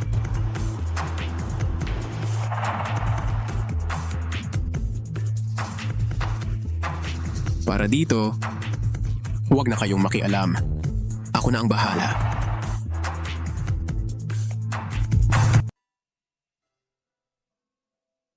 Ava. Dylan, nandito ka na pala. Ang tagal-tagal na.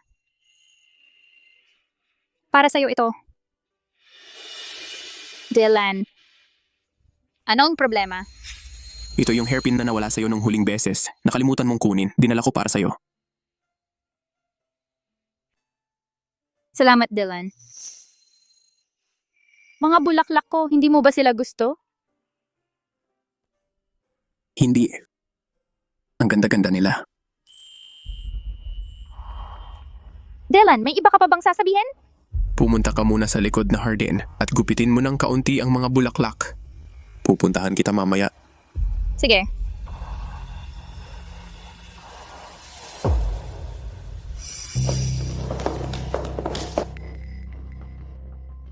Mukhang siya ay hindi makapagdesisyon. Sa tingin ko si Ava ay walang masamang intensyon sa atin. Si Ava ay kumilos ng normal. Pero bakit kailangan niyang itago ang kanyang pagkatao? Bakit nagtatago sa pamilyang Preston? Hindi ba't siya ay may hinahangad? Kailangan ba talagang may gusto siya? Sinasabi mo ba na sa ganitong mapanganib na sitwasyon, isang hardinero lang siya at walang hinihinging kapalit? Dylan, huwag mong sabihin na nahuhulog na ang loob mo sa kanya. Aalamin ko ang katotohanan. Ang pag-atubili ay isang malaking pagkakamali.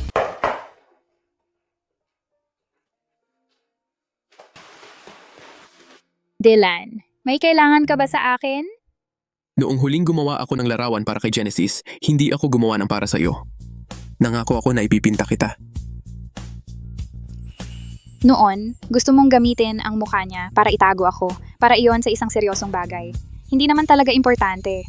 Nakalimutan ko na iyon hanggang sa nabanggit mo. Ava, nabanggit mo noon na matagal ka nang nandito, di ba? Oo. Ang daming trabaho sa labas, bakit mo piniling magtrabaho bilang hardinero para sa pamilya Preston? Ang pamilya Preston ay medyo mapanganib. Ayoko ng pakikisalamuha sa mga tao, ang pagtira sa pamilya Preston.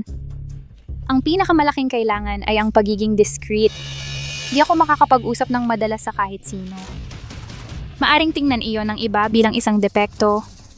Ngunit para sa akin, iyon pa nga ang maganda. Pero naisip mo na ba na baka magkaroon ka ng problema tulad ng lahat ng pag-atake sa kumpanya? May panganib nga, pero sa tingin ko parang isa itong nakakatuwang karanasan sa buhay.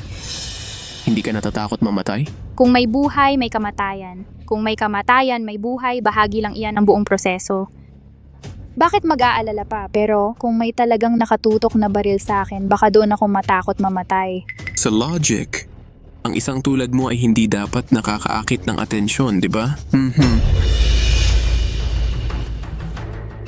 Eh bakit may maglalagay ng $1 billion na bounty? Sa ulo mo? Dylan, sa tingin mo ba nagtaksil ako sa pamilya Preston? Mula pa sa simula, noong unang pagpasok mo sa pamilya Preston, may masamang intensyon ka na. Ang larawang ito ay bagay na bagay palang gamitin. Bilang litrato ko sa obituary.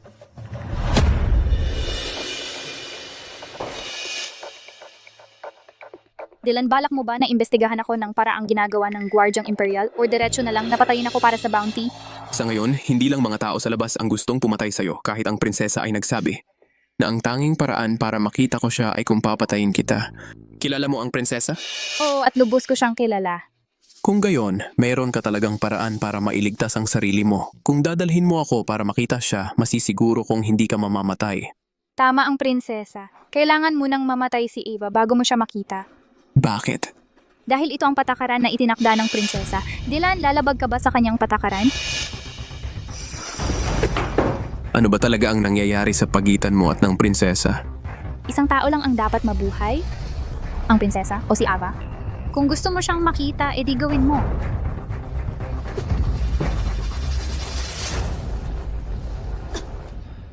Dylan, hindi mo kaya. Babalikan kita bukas para patayin. Dylan, ang bounty na $1 billion, kunin mo na. Ang buhay ni Ava ay ibinigay mo naman sa simula pa lang. Ayaw mo bang makita ang prinsesa? Simula ngayon, umalis ka na sa Preston family. Mula ngayon, wala nang Ava sa mundong ito. Kung gusto mong mabuhay, kung ayaw mong habulin, gawin mo lang ang sasabihin ko.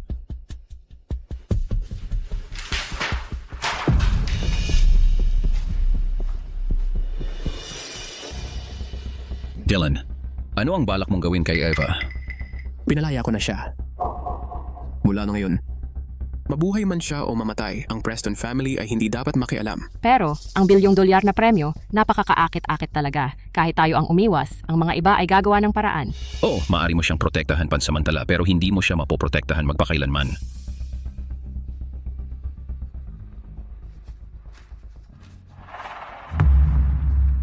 Ito ang larawan ni Eva. Dylan, may nararamdaman ka ba para kay Eva? Ito ba ang paraan mo para aliwin ang sarili mo? Pare, nakakaawa naman yan. Itago mo na lang yan o kung ano. Magpanggap ka. Magpanggap? Teka. Dylan? Nagbabalak kang linlangin ang lahat? Poong guro, talagang hindi natin pwedeng gawin yon. Kung mabubunyag ang katotohanan tungkol dito, ang reputation ng Preston family ay lubusang mawawasak. At saka wala nang mamimili ang mag-o-order pa sa atin. Hindi ba't yun ang pinakamabuti? Itigil na natin ang paggawa ng mga marahas na transaksyon. Mula ngayon, magtuloy-tuloy na tayo sa lehitimong negosyo. Ang aming Preston family, mula pa noong Solar Dynasty, nagsimula bilang Imperial Guard, tapos nagpatakbo ng Security Escort Service at ngayon ay Bodyguard Company. Palaging tungkol ito sa pagpapanatili ng iyong pamana. Kaya kung handa ka na maging lehitimo, hindi na natin kailangan na pilitin pa ito. Dapat ginawa mo ito noon pa. Sa loob ng 500 taon, nabuhay tayo sa isang buhay na nakatayo sa talim ng kutsilyo, na nagdulot ng kakaunting lalaki na lang sa pamilya. Marahil ito nga ay karma. Sundin natin ang plano mo. Lituhin natin sila. Maraming mga hindi nakikilalang bangkay bawat taon. Maaari tayong kumuha ng isa. Gawing parang iyon, baguhin ang itsura at ilibing. Iyon ay mabuting gawa, di ba?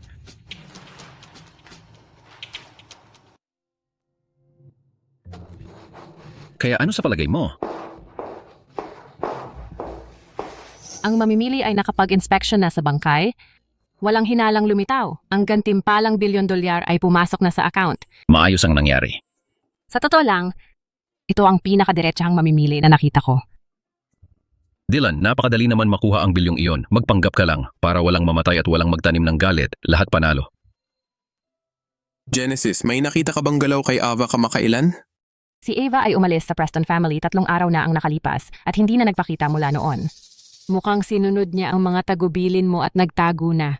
Pagkatapos makuha ang gantimpala, ito ay tiyak na ang pinakamagandang pagkakataon niya para mabuhay. Sayang lang, hindi natin nalaman ang kanyang pinagmulan. Medyo misteryoso siya.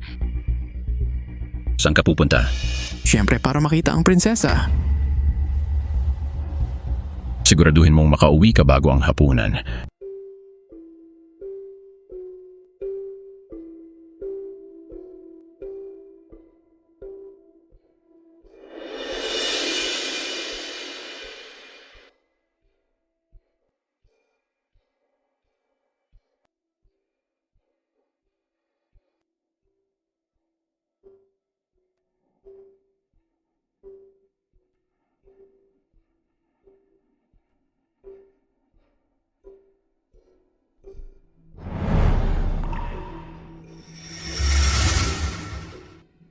Ava.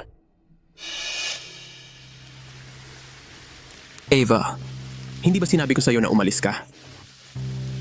Patay na si Ava. Gumamit ako ng pamamaraan ng pagbabalat kayo. Niloko ko ang lahat. Hayaan ang bumili ang kumuha ng gantimpala. Hanggat ikaw ay nagtatago, sa buhay na ito, walang sino man ang makakahanap sa iyo. Ang gusto ko ay walang sino man ang hahanap sa akin. Ava, hindi mo ba naiintindihan ang sinasabi ko? Naiintindihan ko. Minsan talagang matalino ako. Ava, kung malaman ng prinsesa na buhay ka pa, ang lahat ng ginawa ko ay magiging walang saysay. Naniniwala na ngayon ang prinsesa na patay na si Ava. Mula ngayon, siya ay mabubuhay bilang ang totoo niyang sarili. Ano ang ibig mong sabihin? Ang elixir ng immortalidad na ito ay malamang na hindi mapupunta sa kamay ng emperador. Itago mo ito. Hindi mo pa rin naaalala? Ang elixir ng immortalidad na ito malamang ay hindi mapupunta sa kamay ng emperador. Itago mo ito. Ang elixir ng immortalidad na ito Malamang ay hindi mapupunta sa kamay ng emperador. Po, itago mo ito. Ikaw? Babalikan ko kayong lahat.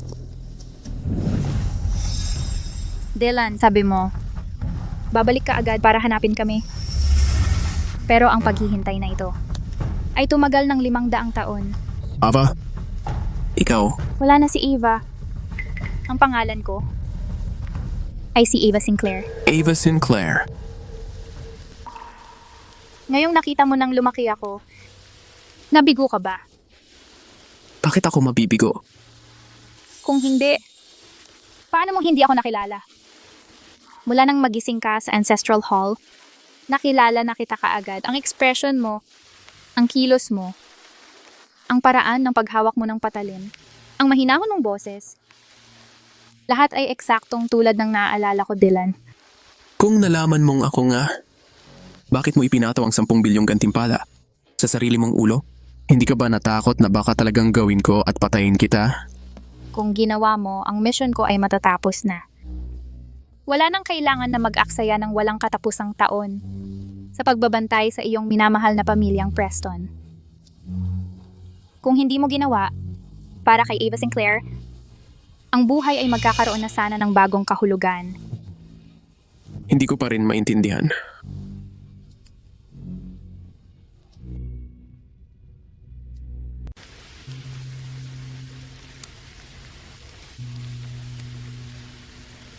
Dylan, nang umalis ka, ilang taon na ako noon? Mga 5 o 6 na taong gulang. Mula sa isang bata na 5 o 6 na taong gulang hanggang sa maging babaeng 500 taon na? Para sa katulad ko, ang pagiging obsessed ay talagang masakit. Binigyan mo ako ng elixir ng immortalidad. Kaya ang mission ko ay protektahan ang pamilya Preston. 500 taon. Ikaw pa rin ang nagprotekta sa pamilya Preston. Ano talaga ang nangyari noon? Nang ikaw ay mahulog noong araw na yon, mabilis akong natagpuan ng aking ama at dinala pabalik sa palasyo. Bago ako umalis, ibinigay ko ang elixir ng immortalidad kay Sadie. Patuloy siyang tumakas, nagtatago kung saan-saan at hindi na kami muling nagkaroon ng pagkakataon na magkita. Pero sabi ni Sadie ang elixir ng immortalidad ay nasa iyo. Hindi pa ako tapos. Nang ang lahat ay tuluyang humupa, lumipas ang 70 taon. At ang mga tao sa palasyo ay unti-unting nakalimot sa buong pangyayari. Doon ko lang tuluyang nakalabas ng palasyo. Nang muling makita ko si Sadie, pareho na kaming 80 taong gulang. Mukha siyang 80 taon pero ikaw hindi. Dahil noon, wala pa sa amin ang nakatikim ng elixir ng immortalidad. Ang nakapagtataka kahit na dumating na ang kanyang oras, hindi pa rin niya hinawakan ang tabletang iyon. Sinunod niya ang iyong utos at palagi itong itinago para sa akin. Talagang isang tanga siya. Kaya napagkasunduan namin, nahatiin ang elixir ng immortalidad. Iniwan ni Sadie sa akin ng buo ang pamamahala. Doon nagsimula ang patakaran sa puntod ng kanyang kapatid na iyon. Tuwing 10 taon, hihingi ako sa pamilya Preston na ang elixir ng immortalidad ay dapat bilhin sa mataas na halaga. Pinilit sila na patuloy na magsumikap at lumago para hindi sila magkawatak-watak. Panginoon, napag-isipan mo talaga ito ng mabuti. Nakita mo ako nung bata pa ako. Nakita ako ni Sadie noong matanda na ako, pero wala sa inyo ang nakakita sa akin sa pinakamagandang edad ko. Kaya naglakbay ako sa mundo bilang si Eva, naglilibot sa mga ordinaryong tao. Itinayo ni Sadie ang isang siglo ng tagumpay para sa pamilya Preston. Mahal na Panginoon, marahil ay mayroon ka ng mga anak at apo ngayon, di ba?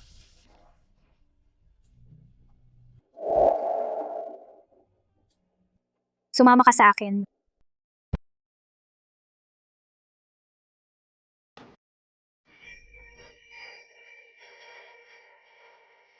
Ikaw at ang pamilya Preston, palagi ninyong inisip kung sino ako. 'Di ba ang pagkakakilanlan ko? Ibinigay ko ang video na yon kay Genesis. Sa nakalipas na 500 taon, nakapag-aral ako ng konting musika, chess, pagpipinta at calligraphy, pati na rin ng ilang kasanayan sa pagtatanggol sa sarili. Lahat ng mga boss sa Rivermore ay lumalapit sa akin para lang makipag-deal sa akin para sa ilang likhang sining. Sa pamilyang ito, ikaw lang. Hindi ka nag-asawa. Pag-aasawa? Sa pananalita ngayon, may social anxiety ako at ayaw kong makihalubilo sa mga tao. Simula noon, tahimik lang akong nanatili sa tabi ng pamilya Preston.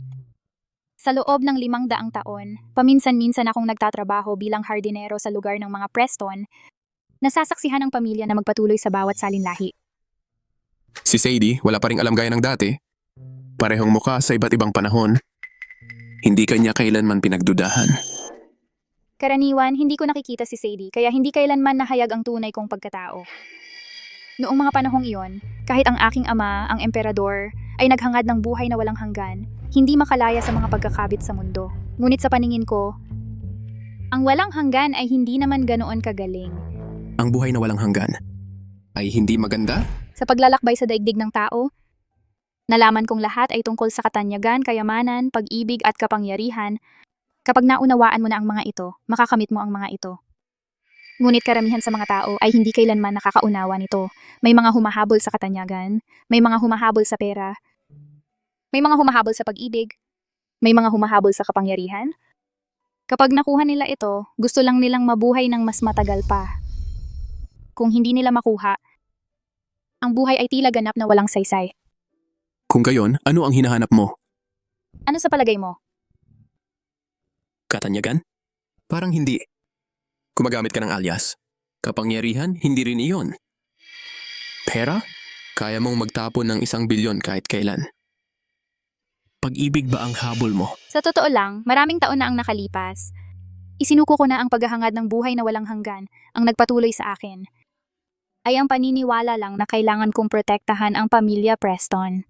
Ngunit 2 buwan na ang nakalipas, nakakita ako ng bagong pag-asa muli. May narinig akong bagong dumating, isang binata, gwapong muka, kamukhang kamukha ng tagapagtatag ng mga panahong iyon.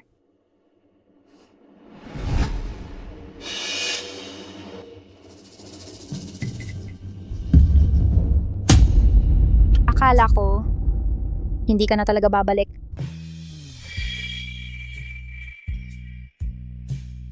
Isang buwan na ang nakalipas, si Dylan ay parehong walang direksyon, palasing at walang kwentang tao. Tapos isang araw, siya ay naging ang tunay na tao sa aking painting.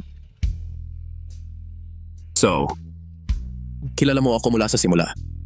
At binigyan mo ako ng kapangyarihan para magdesisyon, naglabas ng 1 bilyon para maglagay ng bounty sa sarili mo. Kapag pinatay ko kayo, magdedesisyon kayo na protektahan ko ang Preston family. Makakawala ka na sa 500 taong pasanin. Kapag hindi ako gumalaw, ibig sabihin, may nararamdaman si Dylan para sa Ava. Sa pagitan ng logic at emotion, gusto kong malaman kung alin ang pipiliin mo. Sabi nila ang Imperial Guard ay malamig at brutal. Pero sa totoo lang, hindi ko naman sila nakikitang ganun.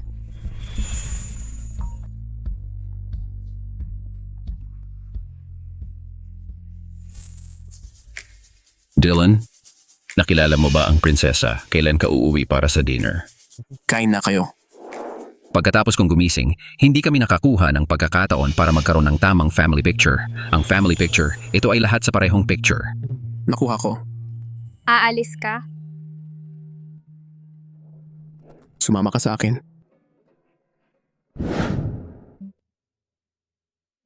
Grand Elder, ano ang iniisip mo? Ano talaga ang klase ng tao ang prinsesa? Paano siya naging walang puso para habulin ang Ava? Hey, siya ay talagang napaka-devoted. Alam mo ba ang halaga ng proteksyon mula sa pinuno ng Imperial Guard mula pagkabata? Paano siya makakahanap ng ibang tao para sa kanya? Sigh. Sinasabi mo ba na naiinggit siya sa Ava kaya sinabi niya sa Grandmaster para habulin siya? Posible. Ang pag-ibig ay may 2 panig. Ang magandang panig ay tungkol sa pagtanggap at respeto. Pero ang masamang panig ay pag-aangkin at inggit. Kapag ang dalawa ay nagkakasama, iyan ang tunay na pag-ibig. So, sa paglalagay ng 1 bilyon sa ulo ng Ava, ito ba talaga ay nagpapatunay na mahal niya ang Grandmaster? Dylan, nandito ka na. Ava? Dylan, ano ba talaga ang nangyayari? Hayaan mong ipakilala ko. Ito si Ava Sinclair, prinsesa ng Solar Dynasty. Napakaswerte na makita ka ulit.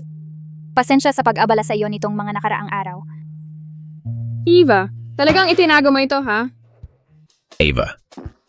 Ava Sinclair, prinsesa. Ay wow, dapat naisip ko na ikaw ito. Nabuhay ka ng 500 taon at natagpuan mo na ang taong hinihintay mo. Ikaw rin. Dahil sa maingat na tulong ni Ava nitong mga araw, inimbitahan ko siya para mag-dinner sa bahay. May problema ba sa yon? Dylan, ano man ang sabihin mo, wala tayong maaaring tutulan. Teka, sandali. Dapat tawagan siya ng sister-in-law. Tara, hanapin natin ang photographer, kunin ang group picture para sa lahat. Sige. Sige, kayong dalawa umusog. Halika, halika. Umupo ka dito. Your Highness, please. Tumayo ng tuwid. Uupo ako dito mismo. Okay, magbilang ako 3, 2, 1. Lahat bigyan ako ng ngiti. Halika, 3, 2, 1. Ngiti!